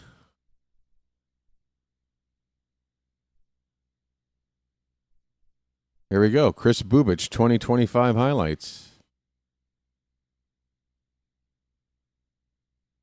All right, let me make sure I've got my desktop audio off. Okay, so it's not coming out over the airwaves here. I'm watching Bubic here.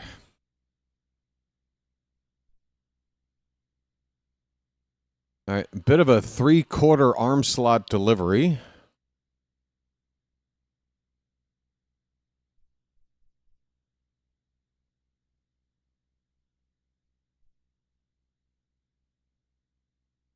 Okay, that sweeper is pretty filthy, but is that supposed to be his? I mean, he only shows that he's got a 12-6 curveball here. I guess that's meant to be the sweeper. He has a slider as well. All right, so the 4-seamer is at 93.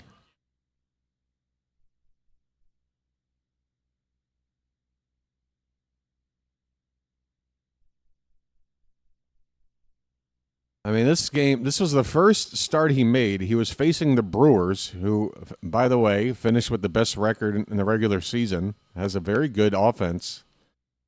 He pitched 6 shutout innings against Milwaukee in this first start.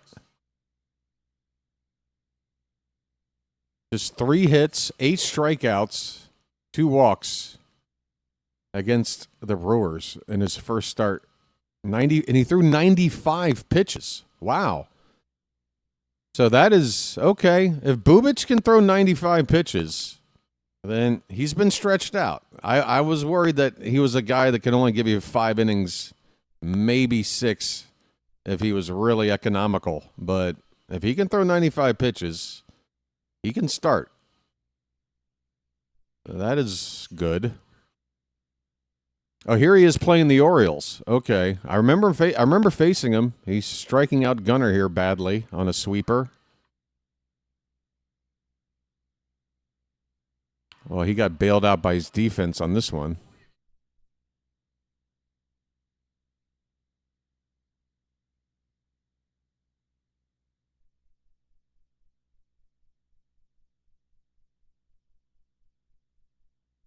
Ooh.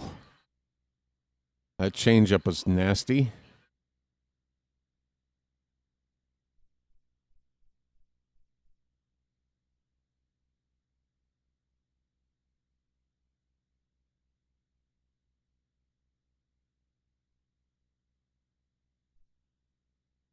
Wow. I mean, maybe the Orioles offense isn't the best way to measure how good Bubic is. But he definitely shut us down. He went into the 7th inning against us at least with a shutout. Okay, we did get one run off of him, but he threw 99 pitches. He threw 99 pitches against us and gave up just one run through, what is that, 7 innings plus. Okay. Break's over. Hold on.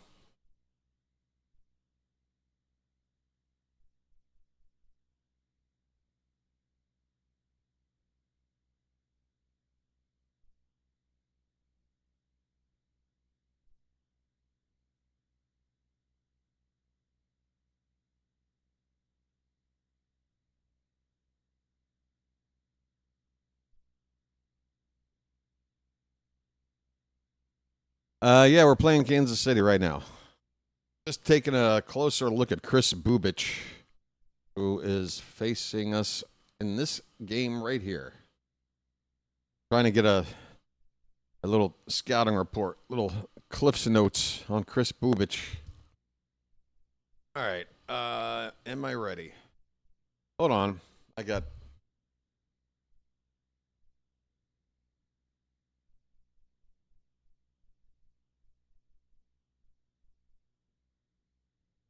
Okay.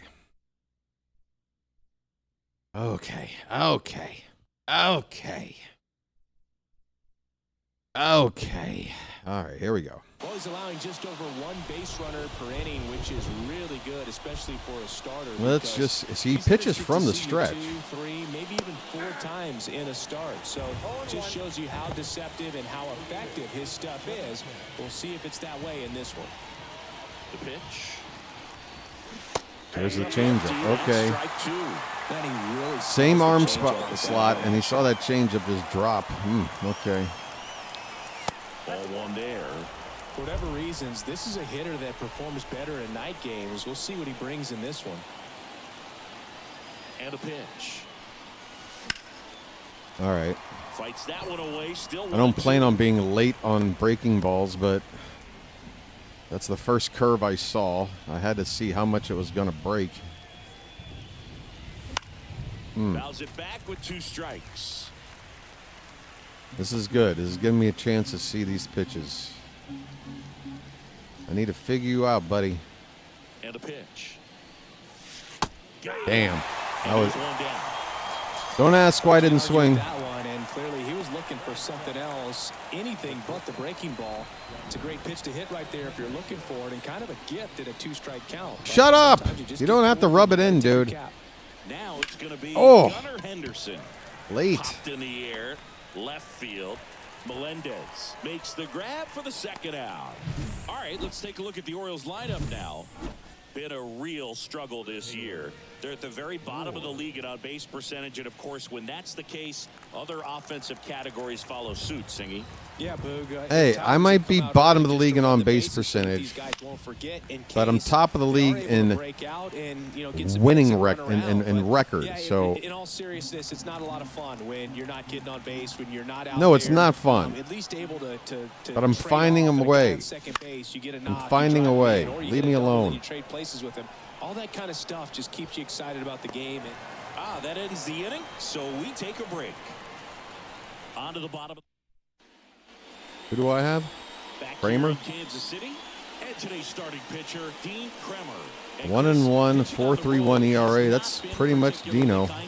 6 starts, just 2 decisions. To say that he can't pitch on the road. Sometimes, it's just a matter. Got to keep this guy off the base. He is. Difference between the bullpen mound to the mound out there on the plane. If you give this guy first, he'll steal second and third on you. He's got good enough stuff to overcome and get it done on the road as well as at home. So we'll see what he's able to do in this one. Got to put up a B-wit. Down the line. That's a foul ball. Don't even bother trying to get there, And Ward. no one can Let it get drop. to it. It's a foul ball. All right, hit my curve. The Beautiful. other way, hauls it in. Beautiful. And this one away. Here's Marcus Semien. Simeon, the Royal.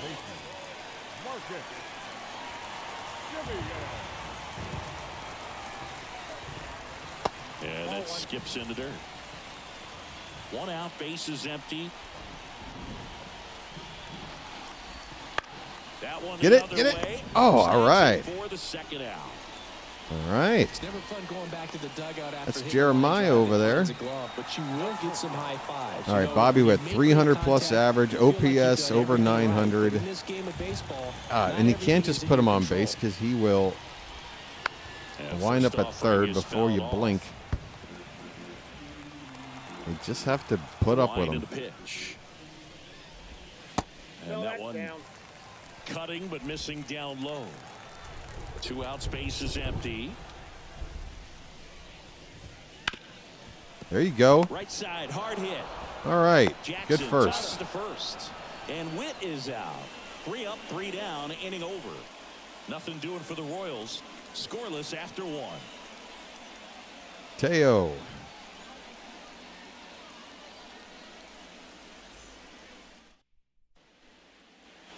Back here at Kauffman Stadium. George, you Now, been to here Kauffman is Stadium? Teoscar Hernandez.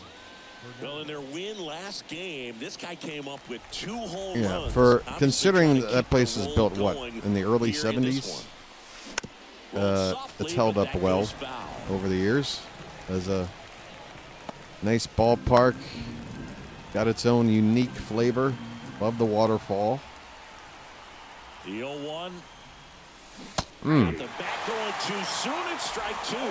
Ricky Holiday, our umpire behind the dish, known as pretty fair umpire for both hitters and pitchers. Why are we I looking think at that's this right, ump Lou. so much? There is a little inconsistency on the corners of the plate. You can't That wasn't always Laz, be sure was how it? it's gonna go I don't with think those Laz has a borderline pitches mustache. as the game progresses.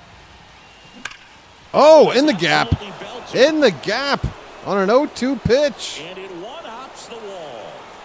Leadoff double for Teoscar. Here come the Orioles. I'm sure he feels really good about that one. Everything was mechanically sound with that swing right there. I mean, that's pretty much what you're wanting to replicate with every rep you take. You want good balance, barrel directly. That's 6 to the doubles baseball, now and for good long Teoscar. He's extension on pace for after about 30. contact out in front of home plate. Man, there are a lot of doubles in a swing like that. Runner in scoring position now and a good opportunity to All push right, across the Mayo, first run get of him the to ballgame. third. Any which way. Cody Mayo, the next to hit for the Orioles. Oh, how did I not? 0-1's the count. I tried to do too much. Move that stick. Oh, my God. I don't believe it. How did I miss that? Dude, it's good timing, and look what I should have at least fouled that. That should have been And it's contact. second. And down I goes didn't strike swing! two. Not what you're looking You for just took after the bat lead. right out of my hands on that, AB, didn't you, computer? What the hell? And now it's gonna You just be took the Jackson bat right. I did Holiday. not swing. The ball game yesterday That was a afternoon. check. Counts 1-0. Squirts away a little bit. Hot Well garbage. done behind the dish.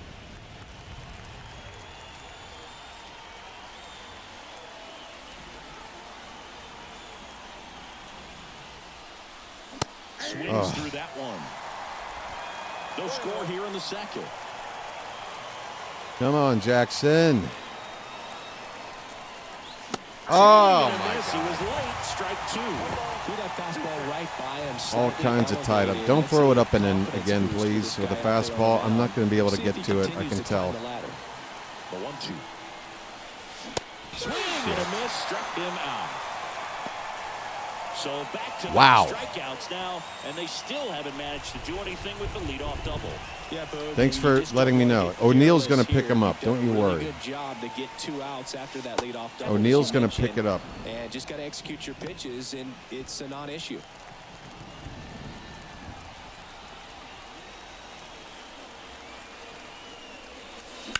Come on, get through there. How is he playing that far off the bag? Slings it across. That was right through the hole on the left side. The third baseman's like 20 feet off the bag. He just knew that's where I was going to hit it. And we're back. We head to the bottom of the second. So up now for Kansas City, Vinny Pasquantino. And that one just misses. A ball and no strikes. Who's that? Long time no see. Michael. I can't read it, buddy. A splitter, and he occasionally uses a oh, Nicholas. Nicholas, what's going on? How you been, buddy? Go O's. You're damn right. Come on, Blue. When you get ahead Come in on, the count, computer. there's no doubt that the success rate goes up, and that's what he's been doing. It's made a big impact for him in recent games. And that's in there at the knees.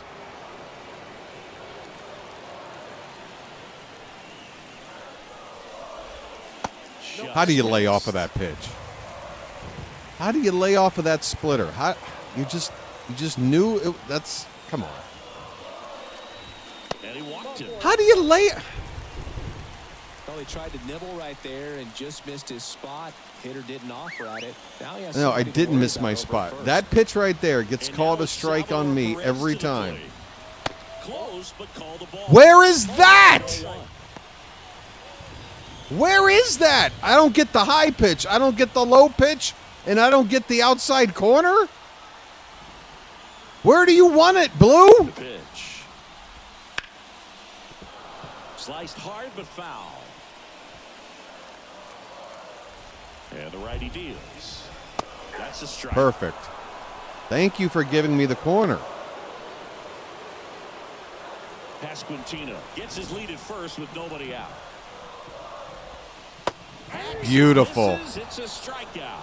Look at Dino working around the nonsense. Right there, Boog. That was exactly what he wanted to do with it. Not a ton of pitchers can throw a true 12-6 break, but he does, and you can't throw it any better than he did right there. And the batter now, Michael Massey. Left-hand hitter waits. And that is cut on and missed. And the count 1-1. Fastball almost got him there. I'm just keeping him honest. Don't worry. There goes the runner. Fouled off 2-2. Man at first, one away. Tries to get back and save. That's right. I'm checking on you. Yes. Threw it, and that's a strikeout. Good pitch. Dino with back-to-back Ks after the leadoff. Now the center fielder. Base runner there. Well, okay. that time. Who is John? See, these are the batters that scare me. This dude I've never heard of. He's hitting 324. 849 OPS, which I think is better than any Oriole in 2025. And a foul ball. Maybe Laureano was higher before he shipped him away. And a 1-1. And a foul ball. All right, one more strike. Come on, Dino. That curveball's been doing you good. Outs. In the dirt, blocked. And the runner stays where he is. Just in case.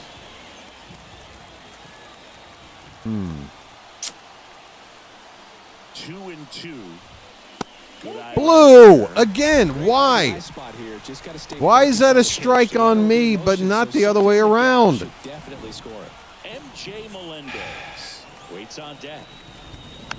Fights it off, he'll see another. You just get the feeling that this nobody hitter is going to get on base somehow. 3-2. Payoff pitch. You just knew. Now 2 on. You just knew. And 2 outs. How did I know? I said it when the at-bat began. that this nobody scared me. He was going to get on base one way or another. All right, we're out of it. We're out of it. We're out of it. We're out of it. And makes the play, and that's out number 3.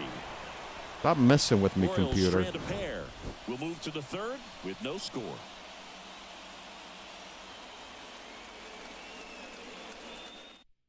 All right. Who got next? Jeremiah.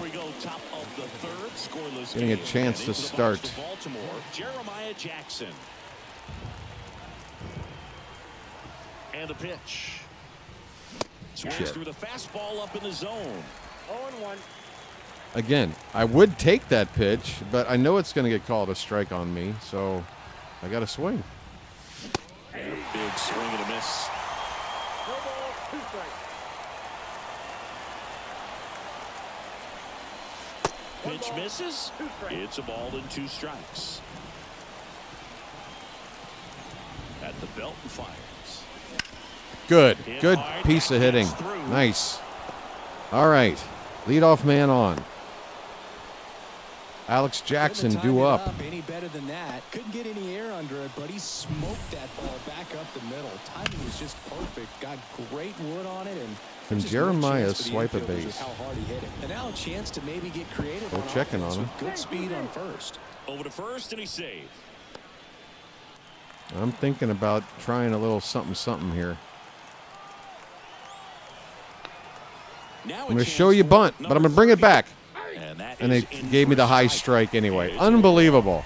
Well, I wouldn't have been able to bunt that, even with a good bunter. That would have worked out badly. I'm running. Here comes the pitch. There goes the runner from Oh, he's so out.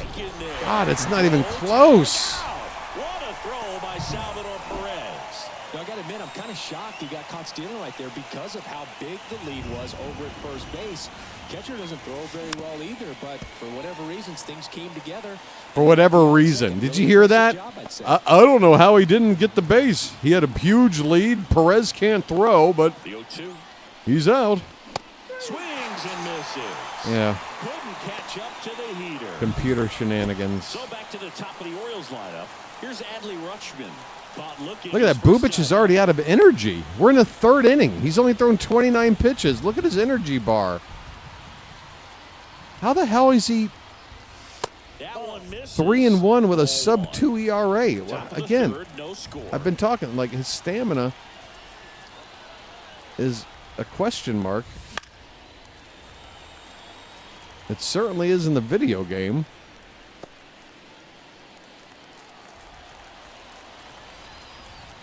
Right, I need to just foul pitches off. Just make this guy throw as many pitches as he can until he's in the red. And then I should start seeing some fat pitches. If not now, then by the 4th inning. Yeah, there you go. Keep fouling them off. Just be a pest.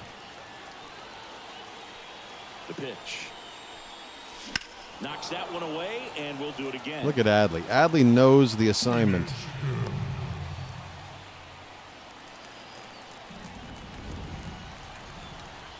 This guy's going to be cooked after like 45 pitches, I'm telling you.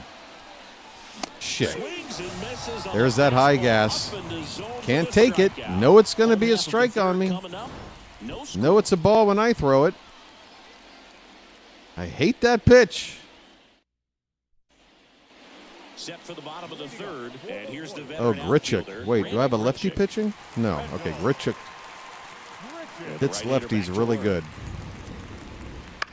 Righties, not so much. Foul back, that's out of play. Righty to the plate. Beautiful. Look at that curveball, folks. Great feel for his breaking ball today. Sickness.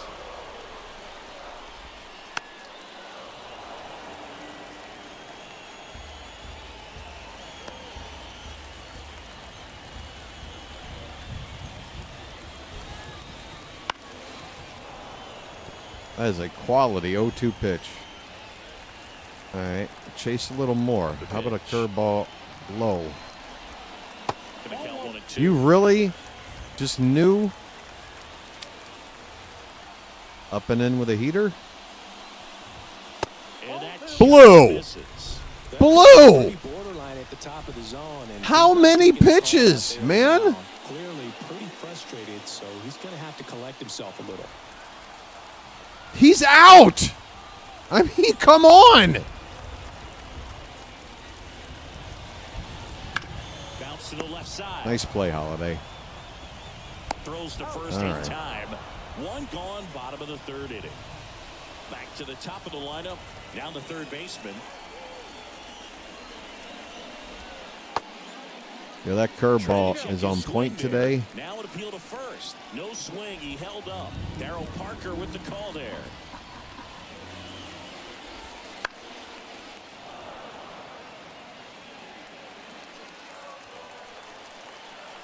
One now. On the ground to first. 2 down. And he takes it himself for the out. Let's take a break. Have you seen the changes to Camden Yards, George? I know the wall is moving, but besides that, you've seen the renovations. Just looking at O's player stats in 2025, I didn't realize that only Gunnar and Jackson played in more than. Yeah, it's crazy. The injuries, and that's what also explain why we only had 2 players with like more than 45 RBI. I mean, it was just nuts what happened last season. A walkthrough before opening day. George might be participating in that. That curve was the nicest pitch I've seen you throw. Well, thank you, Slater. I thought it looked pretty good, too. It's Wicker Man Day.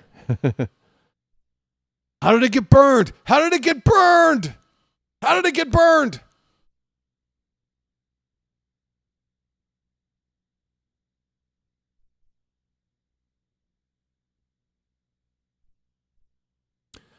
Maybe baseball can add a penalty box like hockey for the umps.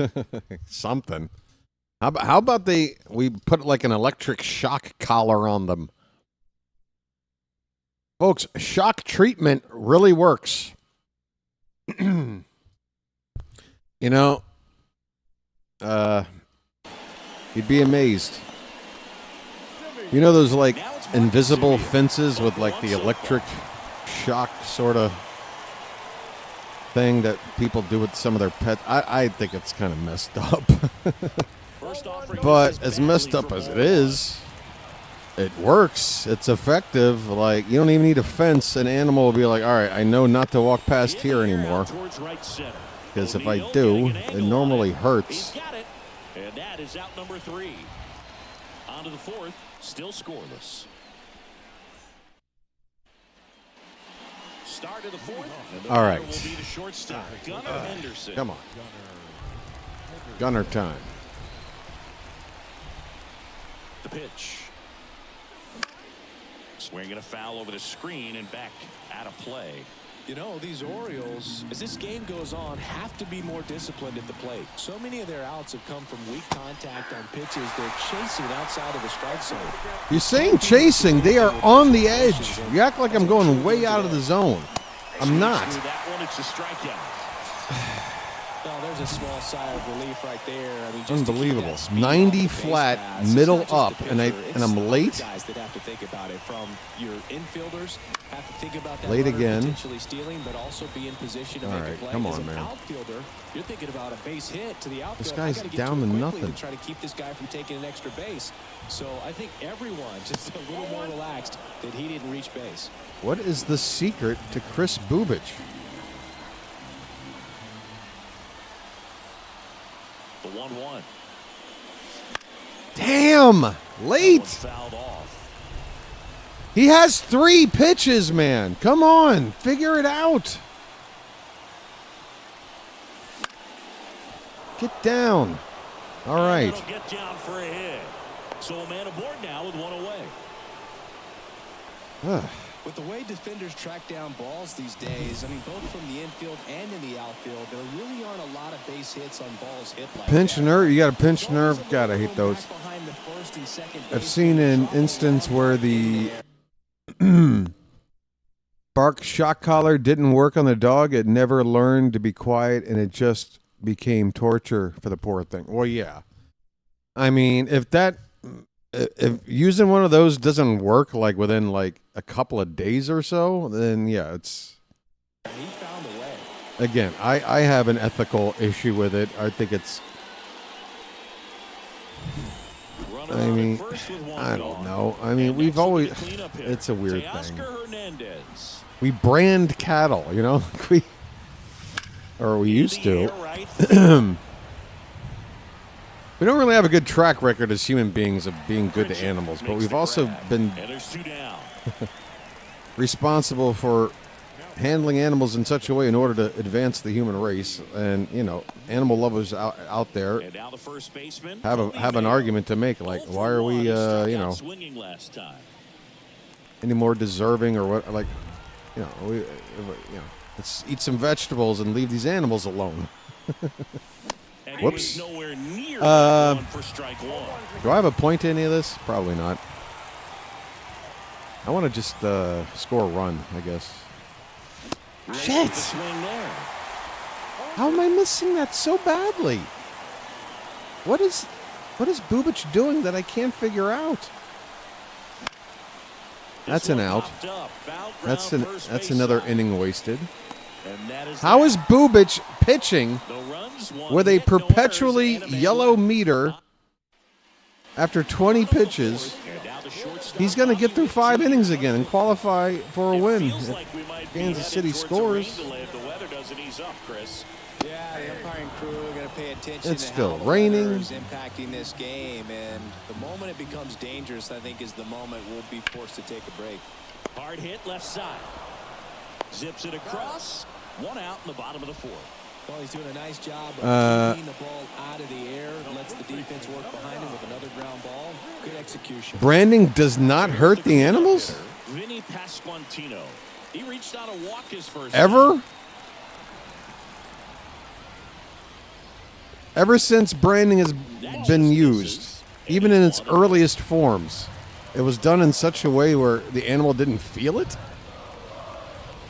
What kind of advanced technology were they using, like, in the 1800s to make that? How does it work? I need a full explanation.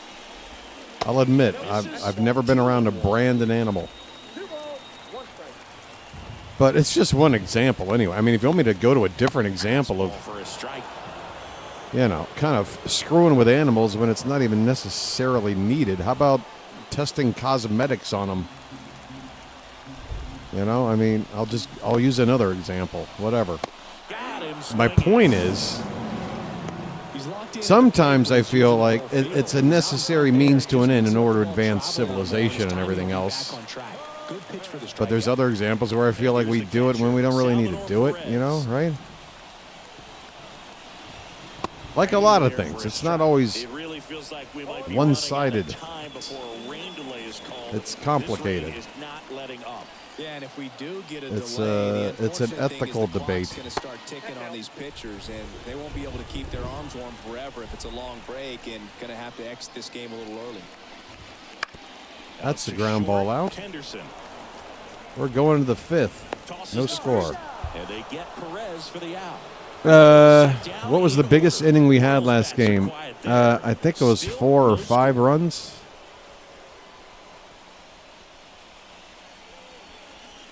No way beef is too good tasting. I agree. Look, bacon is my Achilles heel. I haven't even tried to feign being a vegetarian or vegan or anything for a day because I just know I like bacon too much. And that's off the inside edge. Except when he's umpiring, of course. In his 2nd season, just 21 years old, and his last 10 games stand out. That's an infield hit. That's an infield hit. And a speedy runner is on at first. Not sure if too many people have been paying attention. Stupid humans do it on themselves. Yeah, there's a lot of stupid humans doing a lot of stupid things.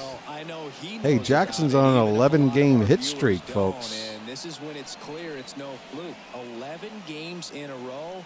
Man, that's when even the hitting coach starts to leave you alone. I'm going to try to steal again. This Jackson can actually do it. He swings and hits a fly. Oh, I'll have to wait till the next batter. Go tag up. And there's one down.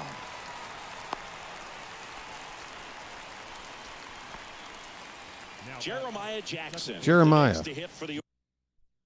All right, this is a time to run, I think. Bottom part of the order coming up.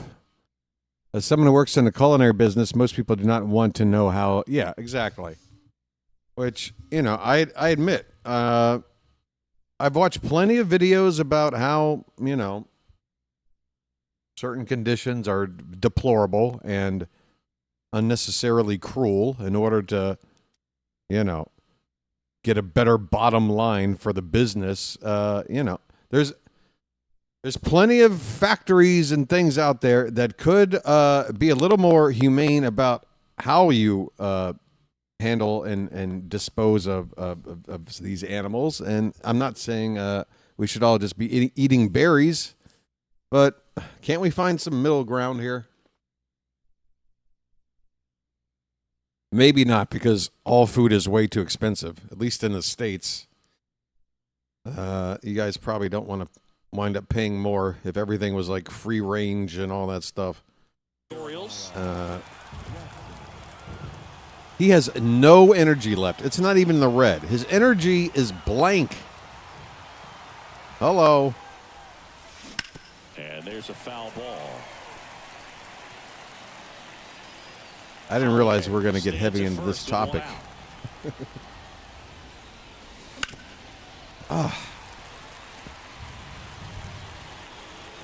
Come on, Jeremiah.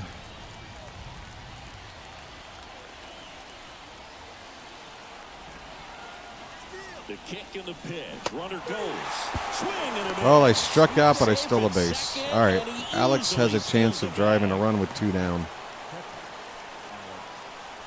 Lots of fake free range go. Oh, I don't doubt it. I don't doubt it. Doesn't mean it doesn't exist, though.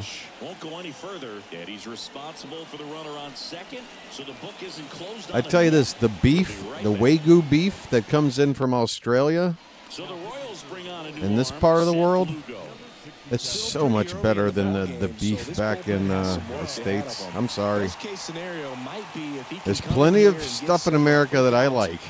I'm not trying to be all anti-American with our food choices, although it is, in the world, it's got to be the worst. Just your average grocery aisle is just filled with so much garbage versus most places. Stuff you shouldn't be eating. You're free to eat it. You can choose to eat it. Freedom of choice is still there. But I don't think our country really does a very good job at education when it comes to nutrition. And I think you got to start there. Again, I don't want to get political. I'm sorry that some of these topics are political talking points, but I care about health care. I want everybody to be able to, not go broke when they need help with their health issues. But at the same time, and again, this is me being diplomatic. This is me showing that, these two sides of the aisle arguing about everything, and they just have to be just on the polar opposite sides of every topic, just so we can have this division. But I want people to have access to health care. I want it to be affordable. I don't want people to ever go broke on it. And prescription drug prices are way the hell out of control and all that stuff. At the same time, to just blanket say, hey, every American should just have all their health care taken care of, don't ever worry about it, without addressing the fact that our nutrition is probably the worst in the world. Just a lot of obesity, a lot of diabetes, and heart issues and stuff because we eat really crappy, like Monsanto-based food, heavy on preservatives and additives and all this funky crap. You ever wonder why when you look at a video of like some monster walking around a Walmart, you're like, how the hell did their body even get into that shape? Here's the 0-2. Like, I'm not even joking here or trying to put a person down. It's the food. It's not just the quantity. It's the food itself. It's so removed from nutritious. It starts making your body look weird. And I know this from personal experience. When I was like in my 20s and trying to get by on a small salary while living, in a city and paying rent and all that, like, I was basically stuck to like whatever was on sale, like a buy one get one free. Oh, buy one get one free Pop-Tarts. Okay, I'll buy those. Buy one get one free Orville Redenbacher microwave popcorn. All right, that'll work. And like, those would be my meals. Like, I love pasta, but I ate so much pasta from childhood all the way into my late 20s. That was just that awful box pasta and crappy pasta sauce. And it drops in. So a man on base to start Just the inning. heavy carbs and I had no education, not academically, not from my parents. I was a fat kid. And I don't really blame myself for that. I just ate whatever was available, like anybody else. I wasn't really overeating. I was just eating garbage that would just stay in your system and make you fatter. Righty delivers. Fouled off. He was late. I don't know where I'm going with all this. So the point is, America, come on. He fouls it off. But then we're stuck in this problem where if you want to eat healthier things, it's way more expensive, right? We've made it to where it's cheaper to go out and drive through a restaurant and pick something off a menu, a discount menu, and it's cheaper than like preparing healthy ingredients and make a meal for yourself. That seems backwards, right? And fouled off. All right, maybe we should talk more about baseball.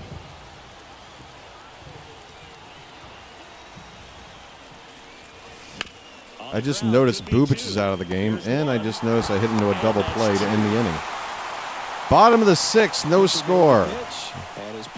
Might be time for me to lock in here. Povich is pitching game 2, so I'm a little worried about that. I really would like to win this first game. I've only given up one hit. All right, let me catch up after all of my soapboxing again. We would joke about hot dogs, for example. Oh, as someone who works in the culinary business. Oh, right. How hot dogs get made and what they're made up of. Yeah. The one positive offensive stat, Gunnar hit to the opposite day a lot, opposite field. Yeah.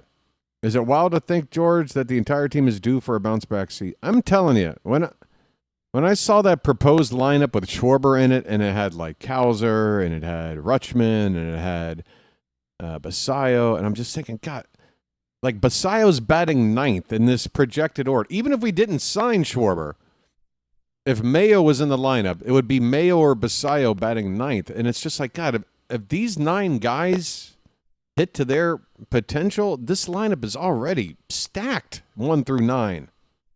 You know? Just a lot of regression last year that if we turn it around, this is already a scary good lineup this team has.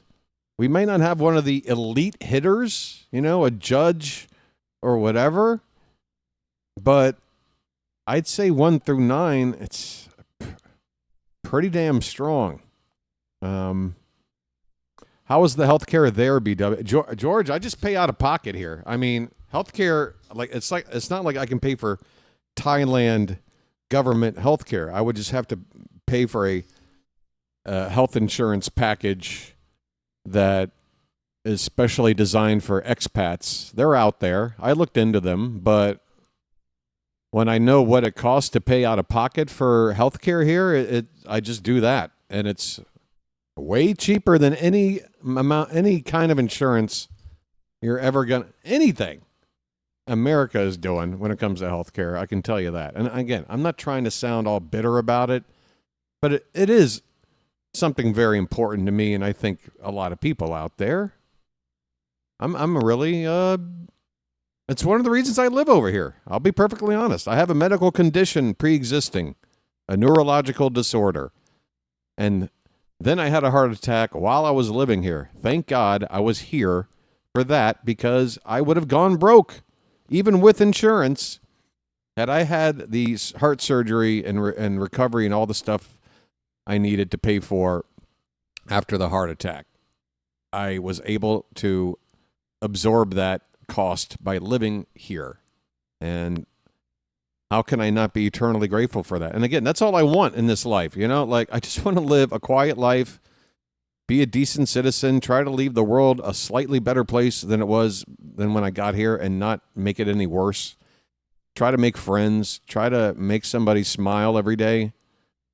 And, just chill, enjoy the beauty that is planet Earth. There's so much beauty out there. It's so upsetting that we just get in our own way when we don't need to.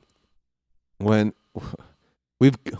was the point of generation after generation for thousands of years of Cro-Magnon man, evolving all the way to the point where we reach the Industrial Revolution, right? Our houses are air conditioned. We have automobiles taking us to and fro. Now we're up to the computer age where information is at our fingertips. There is so much that we have built to now be able to, kind of say, okay, we've advanced enough with all these technological innovations and things to make life easier, right? Now that we're at this stage, you know what the focus should be? Preserving it or improving upon it. And again, it doesn't make sense to me that we've got technology like a smartphone, but the person holding it has access to only the worst nutrition it has to offer. Yeah. We got to reprioritize, I feel. And again, I guess that's why I packed up and left, because I love my country, but I just see it focusing on all the wrong things and ignoring all the things that I can't let be ignored. And I don't have enough time left to fight it or to wait for it to figure itself out. So I left. That's the deal. That's why I'm over here. I mean, I wouldn't be here unless I also enjoyed being here. I'm not here like I'm, what do you call it? Like I'm, what's the word? I can't think of it. But yeah, I'm enjoying my time here. I don't feel like I'm here like I'm in a bunker trying to wait something out. Is it okay for me to freely talk about this? Is this pissing anybody off? I don't want to piss anybody off. Unless, too many unneeded ingredients in some of the food. A new hitting coach would do wonders. I love it. We are bouncing around. Until Obamacare, BW, I never even considered getting my own health insurance. I've never had health insurance, ever. I've always seen it as a scam. And I refuse. And it's the same thing with credit card. I've never been in debt. I've never had debt, ever. Because I told myself, once I got to credit card age, dude, if you can't afford to buy something, then don't get it yet. Wait or something. There's been a couple of times where I needed something, and I went to like a Best Buy because I needed a computer, because if I didn't have it and I stood to lose money or whatever, I needed it to be productive, and I didn't have the money to buy it on the spot. So I like sat there and like registered for a card right there in the store so I could buy this stupid thing, and I paid it off like within 2 months, and then I just cut the card up and threw it away. That's it. That's like the extent of my credit history. So, you know, they're always talking about, well, what's your credit score? Blah, blah, blah. They want you. They want you to just rely on credit. They want you to build up debt. They don't like people like me that isn't driven by consumerism to the point where they're just going to throw everything on a credit card bill and pay it off with crazy interest for the rest of their lives. No. I live below that radar. Hey, Rhino, what's going on? What's up with you, man? It's a quiet night for sports, for live American sports, right? Maybe, well, it's also 11:30 at this point. Maybe some West Coast basketball going on right now. But hey, Rhino, you got to go check out our friend's channel, dude. Guess what? He's put up some new events. He's scheduled some new events, 2 of them coming up this weekend. And you tell me, Rhino, go take a look. What percentage odds are you going to give that those 2 events actually happen? I'd love to know. Oh, something else happened. Oh, God, Rhino, are you going to be around, dude? There was a moment. I told you how I could only watch his last show from Monday morning in chunks, like 5-minute chunks, because it was just so infuriating and stupid. But I finally got up to about the 55-minute mark at some point yesterday after I had last talked to you about it. And there is an exchange so cringe, Rhino. You have to give me a watch-along reaction. I can give you the timestamp. It's like a 1-minute thing. It's all you need to really see to get the gist. Yeah. So hang out with me, Rhino. If you can, after this game, I'll jump right over and show that to you. Because it is... Oh, God, I was laughing. I was laughing so much, and then I looked over at a non-existent person, and they had this... They were smiling ear to ear, Rhino. And we would just laugh. He should get a pretty good pitch to yesterday at 55 minutes, approximately. Basically what happens is they're talking about college football and how the championship game like setup is like unfair to certain teams and what have you. And I think they were talking about Navy. And it remains a full count. And yeah, it's just a situation where our host, Holiday, tried to stop it. No play, that's an infield single. He prevented a double anyway. So it was a situation where our host was trying to insert himself into the conversation, and he just kept getting cut off, or he couldn't like spit out whatever he was trying to say. And you could just see the frustration in him because he gets so upset when like there's all he wants to do is monopolize any conversations going on, and when he wants to talk, if anyone else is talking, they got to shut up because it's his turn now. But if 2 other people are like having an engaging conversation, he wants to then interject and just. But then, oh, God, it's just so cringe. And then what he does is he mutes one of the 2 guys talking after they're done, he like basically puts them in a timeout when he didn't do anything wrong. He was articulate. He had something to say while Snowman was just sitting there. Oh God, I just said his name. All right, cat's out of the bag.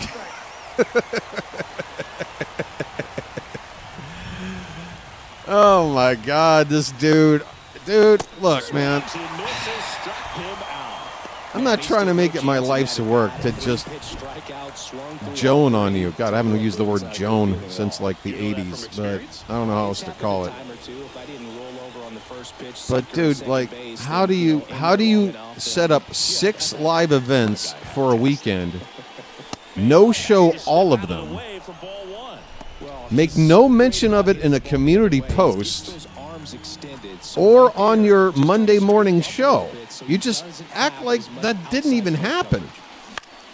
Yet you're trying to build an audience of subscribers who are going to look for your content, and if you post an event, they're going to be like, ooh, he's doing that game? Well, I'll watch that game with him.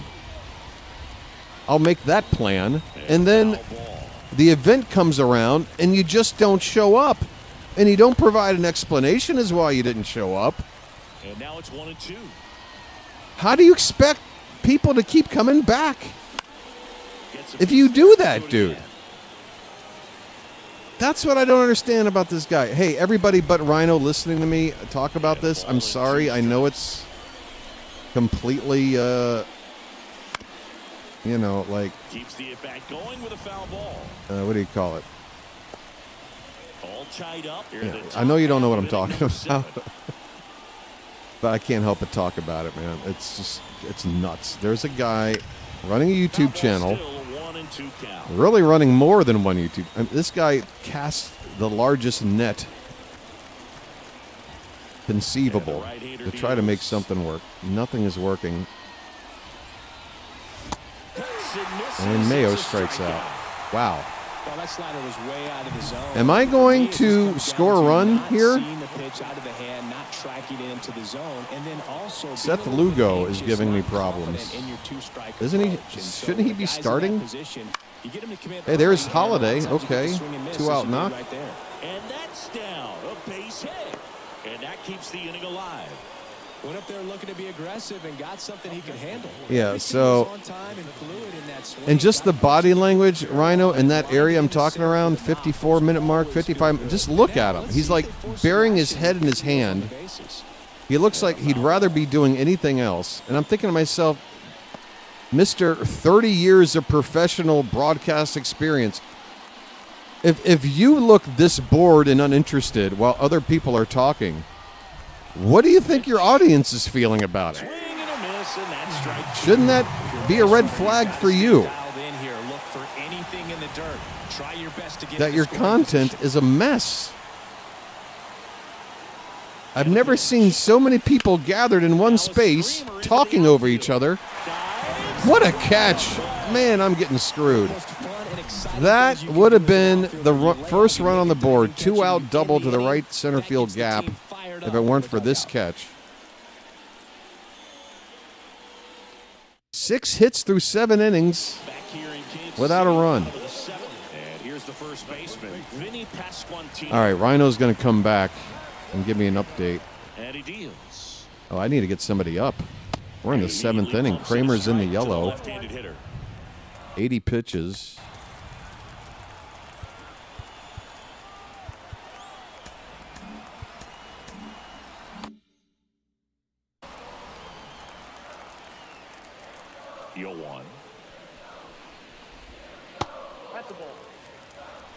Yeah, so, folks,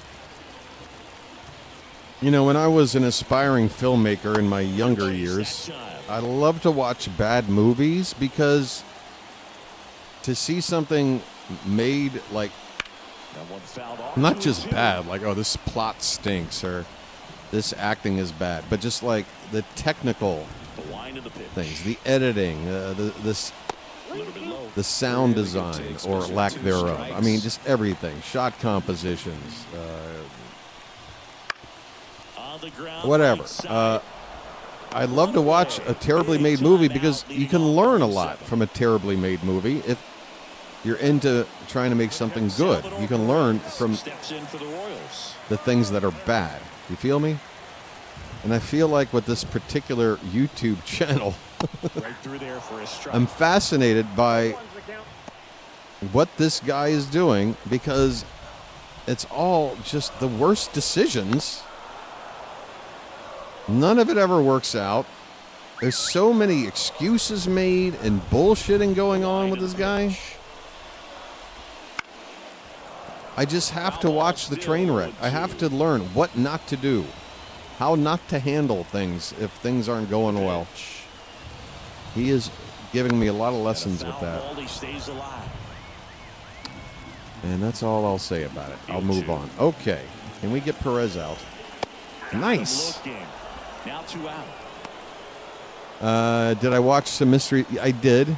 Not as much as I'd wanted to. It's weird. Some Thanksgivings I got it on all day, and others I just kind of pop in and pop out. All right, 3 straight lefties from here on, and Kramer's on 90 pitches. I'd loved him to complete 7 innings, but it's time to go to Danny. Danny. Skipper, and we're going to see a pitching change in this spot. Dean coming out for the Orioles. Great outing from Dino, Bringing in the lefty with the left-handed and yet he can't win the game. Classic bullpen move right here, so we'll see how it works out.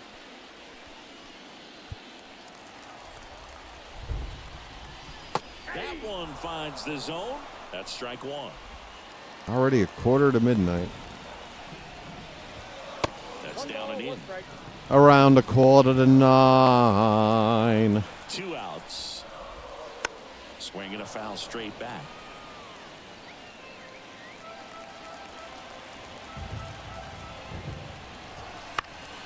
Fouls it off. Still 1-2.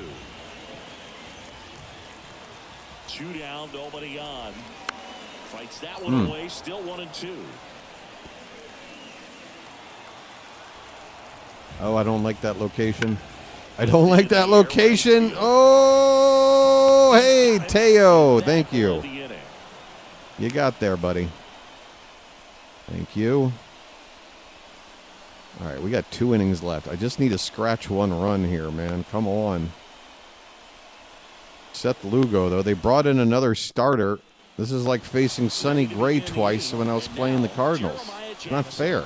They're bringing in their ace pitchers to relieve. Jeremiah's hitting leadoff here. He's got a base hit today. But that was off the lefty. Who I want to now with a righty in start bringing in some lefty hitters. Like, say, a Beavers. Or a Cowser. You know what? Cowser. Let's get Cowser in here. But then, wait a minute. O'Neill, Ward, and Hernandez are already in the outfield. Jeremiah is playing infield. So if Cowser were to pinch hit, I'd still have to bring in like Westberg to play infield. Is it worth that much to do this? Or should I wait? I'm having second thoughts. All right. Maybe, if anything, I'll pinch hit Basayo for Jackson next. Alex, that is. All right. Fastball, sinker, slider, slurve, curve.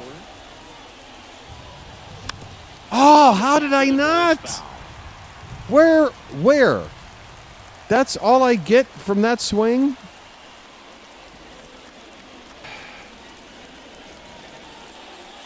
That one almost got him.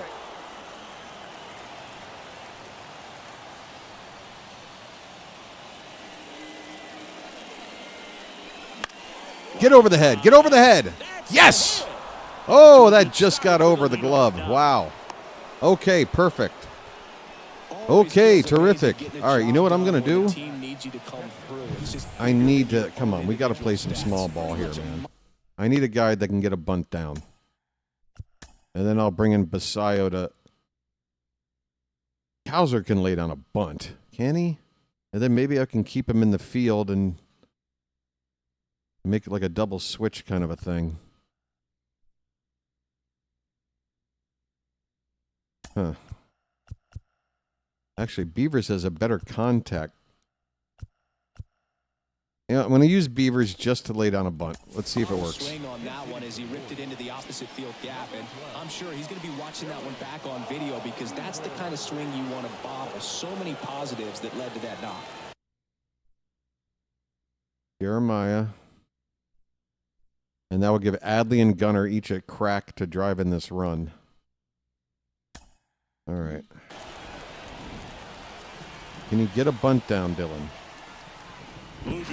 Oh, look out. How about you throw the ball away? That would be nice.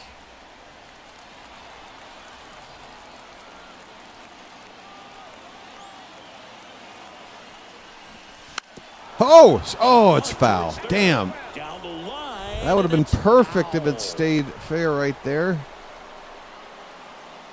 Well, now they know what's up.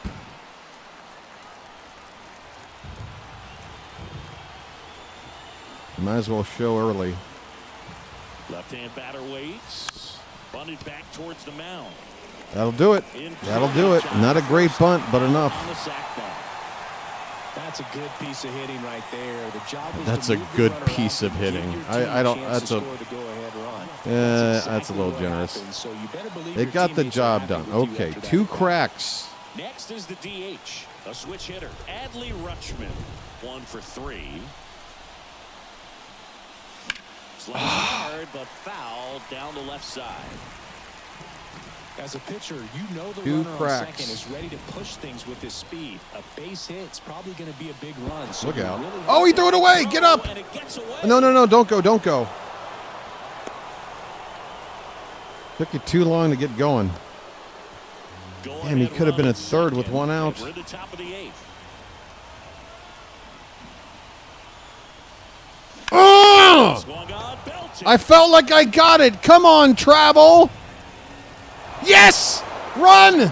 Oh, it's an automatic double. Oh, he has to. Oh, he scores. He's at second. The bunt was perfect. Now an automatic double scores him. If Beavers just makes a plain out and the runner at first, it's second and third.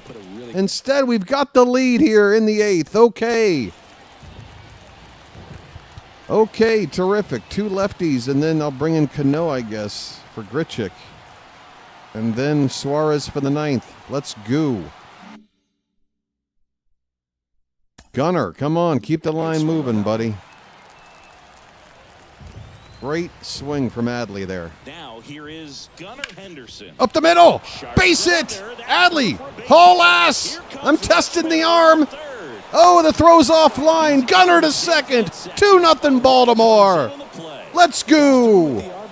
Just kept it simple. Played pepper with the middle of the infield and took it back where it came from, and there's just no one there to knock it down. Let's go. Michael Grove gets handed the rock out of the pen. And that's a big potential run out there at second as he comes in trying to keep the deficit where it is. For the infielders, they got to be. Rhino, did you see the segment I'm talking about? Did you see it? Any way they can. So next to hit for Baltimore, Taylor Ward. Did you hear the part, Rhino? Please tell me you picked up the part I'm talking about. And that's in the dirt. I hope I gave you the right time area.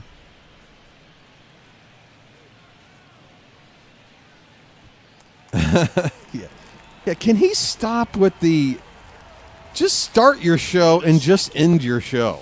Enough with the cold opening and the end credits scene. You're not The Office and you're not a Marvel movie. Just try to figure out how to do a regular show and then maybe tweak something. But holy shit. He keeps trying to come up with these improv ways of opening his show before he gives you his signature announcement that it's early in the day and I hope you have a good one. Just start your show, dude. And a swing and a miss. That's out number 2. So many interruptions on that last show, too. So many people talking over each other. Nobody's listening. Everybody's talking. Or nobody's talking. Hernandez God. at the plate with 2 away, swings through that one. Bullpen action for the Royals. Colby Milner. Yeah, he muted him. But the thing was, Rhino, he really wasn't interrupted that first time around, if you notice, because the one guy was like answering his question. He's like, it's the ratings or something. That's what I think. Because he was, he's such a lapdog for the guy. He's always got his back. He's always trying to boost him up and make him look like the boss. So he was trying to be helpful, but our host just could not accept the fact that he could not get his. By the way, the question that he had to get out there was just another one of those, like, no substance questions that was already sort of the topic of the discussion. He just basically formed it into a question. It's just the worst. Sammy's going to catch, folks. He takes over behind the plate. And now the center fielder, a strikeout and a walk. Just 6 pitches from Coulomb in the previous inning. He's good. Check swing. He went. That's strike 1. Well, on paper, it's favorable to have a fairly quick inning here with 2 of the 3 hitters he's set to face batting from the left side, same side he throws from. And then he brought up again about how he's picking up some new affiliates on these radio stations around and how they're going to be added. I mean, it's just so much delusion. I don't know why he plays those spots like they matter. Like, you're listening to 5,000 AM KRWB in fucking bumfuck Indiana. You're listening to 4,800 WNFQ in Middlesex, Pennsylvania. Just these nowhere places, like terrestrial AM radio stations where, like, folks, I haven't driven a car in over a decade. I don't even know. Like, is terrestrial radio, like, still existent? Who here listens to AM radio at home or in their car or anything else? Anybody? Like, I feel like the only audience he gets from these stations are people that accidentally stumbled on the channel and now it's stuck on that channel and they can't change the channel. That's like the only way. Good battle here. Why would any but he talks about it like these stations are having negotiations. We might be picking up a few more stations here in the next few days, and it's like, dude, stop talking about it like you're in negotiations. I'm sure it's a case of just like stations that don't even have enough content to like cover 24 hours, and they just throw out a net of like, hey, if you've got something we can play on our station, as long as you don't curse and you follow FCC guidelines, we'll put your crap on the air. Just throw out our call letters once an hour, and we got a deal. We need content. You want to pretend like you're on the radio. Let's scratch each other's backs. Got a good eye there. It's just so ridiculous. Next up for Kansas City, 2 outs. Foul. We'll see. Again, everybody else, sorry. Rhino, I think I better change the subject. I'm alienating what little audience I have by talking about this so much, I'm sure. But just trust me, folks. By the way, Rising Rhino, if you weren't aware, I'm sure all of you here are, has a YouTube channel himself. He does play-by-play. He's great at it. Fun to hang out with on his channel. So please subscribe and check it out. You can click on his name and get to the channel just like that, or type in Rising Rhino. He knows what he's doing. Grove back to work. He's not delusional. A swing and a miss, and that's strike one. All right, we're in the 9th inning. I guess I should I be pinch hitting for Mayo here? Where is he playing? I don't know, but I got to get Suarez up. Cano, sit down.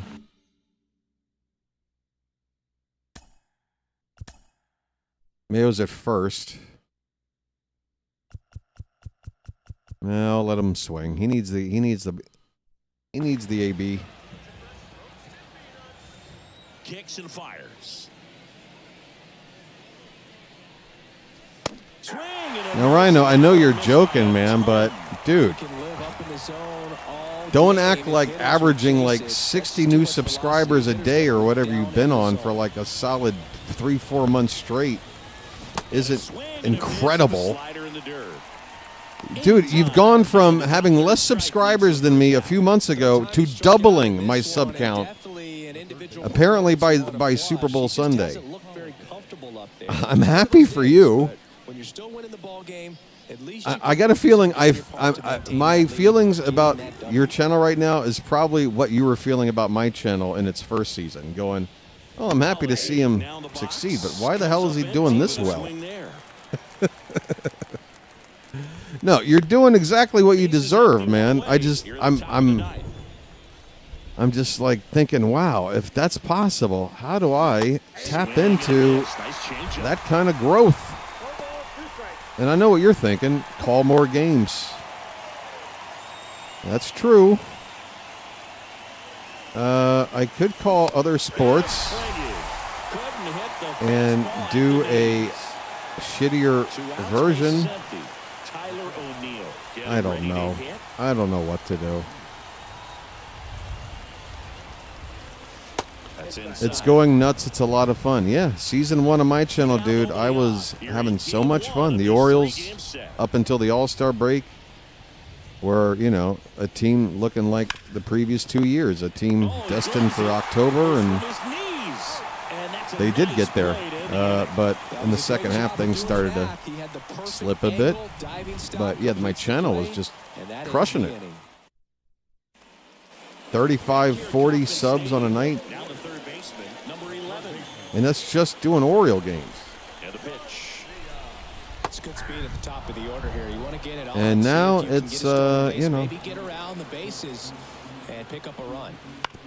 Oh, I forgot to bring in the closer. I'm so stupid. I'm not even paying attention. I'm not even paying attention.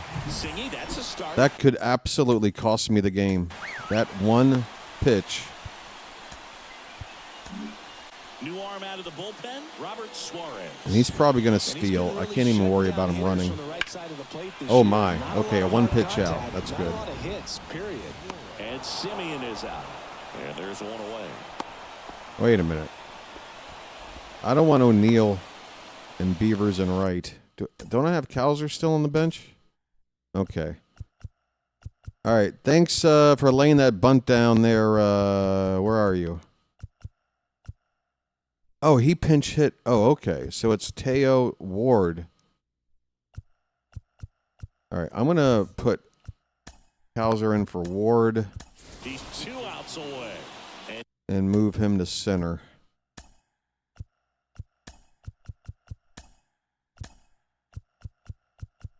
I want my defense as good as it can be right now.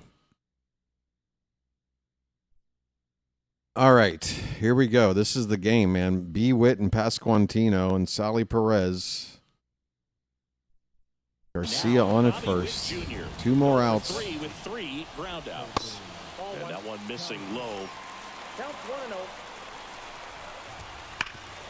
Oh, pick it up, Jackson. Hurry up. He's out. Oh, that's a bang-bang play. I knew I was taking a giant risk. Holy cow. Wow. How close was that? How close was that?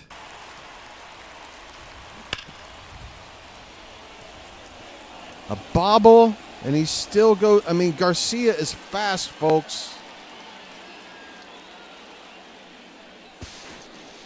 Bro, Woo-hoo-hoo-hoo. Oh, man. He is out. One more to go. Suarez has only thrown 3 pitches. You got at least one. That one fouled off.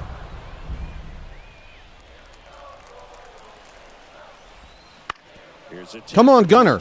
He's slow. He's slow. You can get him. Ball game. Is the ball game. Yes. Is that a shutout?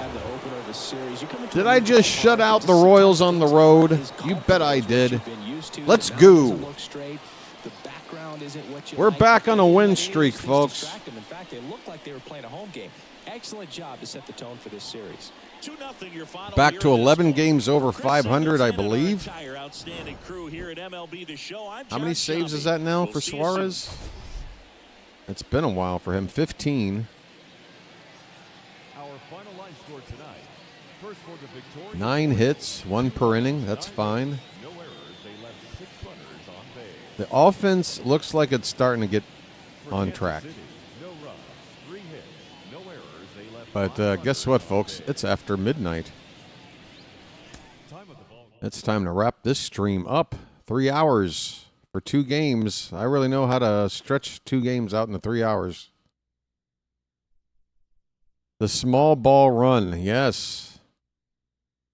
Yes. Povich versus Waka. And Waka's 5-1 with a 2.27. Well, there's no place like home. With your family around you, you're never alone.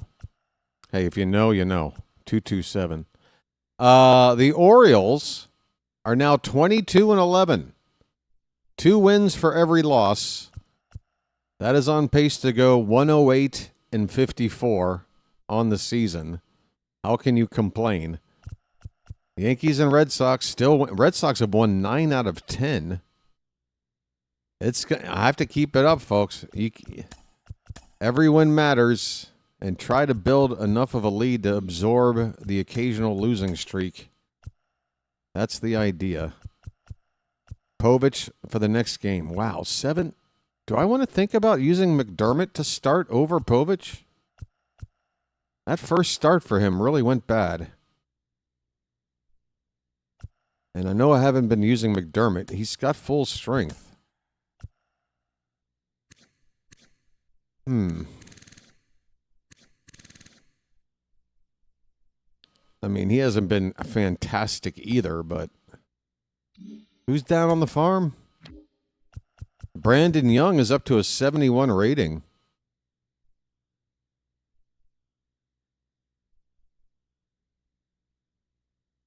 All right, obviously this isn't realistic. I'm going to call him up. Oh, he's not on the 40-man? Is there room? Oh, there's room on the 40-man. Well, by all means. All right, I'm going to call him up just so I can get a look and see what his... If he's got full strength, I'm going to start Brandon Young. Because this team, their best hitters are right-handed. I'm really worried about Povich in a game like this. Where is he? Brandon. Oh, Young is... He can't be used. Again, I know it's not realistic. I'm just going to send him right back down. But it was the only way for me to get a look at his... Or maybe I could have seen it by going to the AAA version of the... I don't know. But I just wanted to see what his stamina was like. If he could be used. But he can't. All right, I guess we're going to have to roll with Povich. Or you know what? I'm going to use McDermott. I'm making the call. There's too many lefties in this rotation as it is anyway. And somebody... Who did I lose over here? Albert Suarez got sent down somehow. I didn't do that.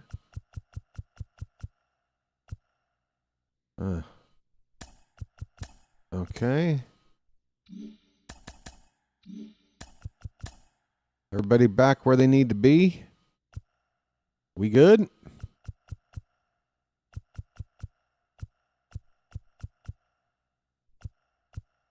Man, can we just take a second to admire how good the bullpen has been?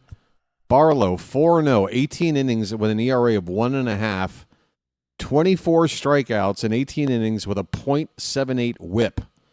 Folks, that's Mason Miller numbers, okay? Keegan Aiken, 2-1, 15 innings, 1.20 ERA, 22 strikeouts in 15 innings, a 107 whip. Albert, 1 out shy of 15 innings. A 1.23 ERA, a 1.16 whip. Dietrich Enns, 9 1/3 without giving up anything, a whip of .43. Cano, 12 shutout innings, 12 strikeouts, .75 whip. Coulombe's the worst. He's got a 2.38 ERA in 11 1/3 innings, 14 Ks. And then Robert Suarez, 16 innings, 19 Ks, sub-1 whip, 1.69 ERA. I mean, that is just nuts. And, you know, again, other than Kramer and waiting on Wells to get back, whoever our number 5 is right now, this pitching staff, 11 of them are crushing it. That is why I'm in first place. Okay. Whoops. Nope, go back. I have to base B W. Okay.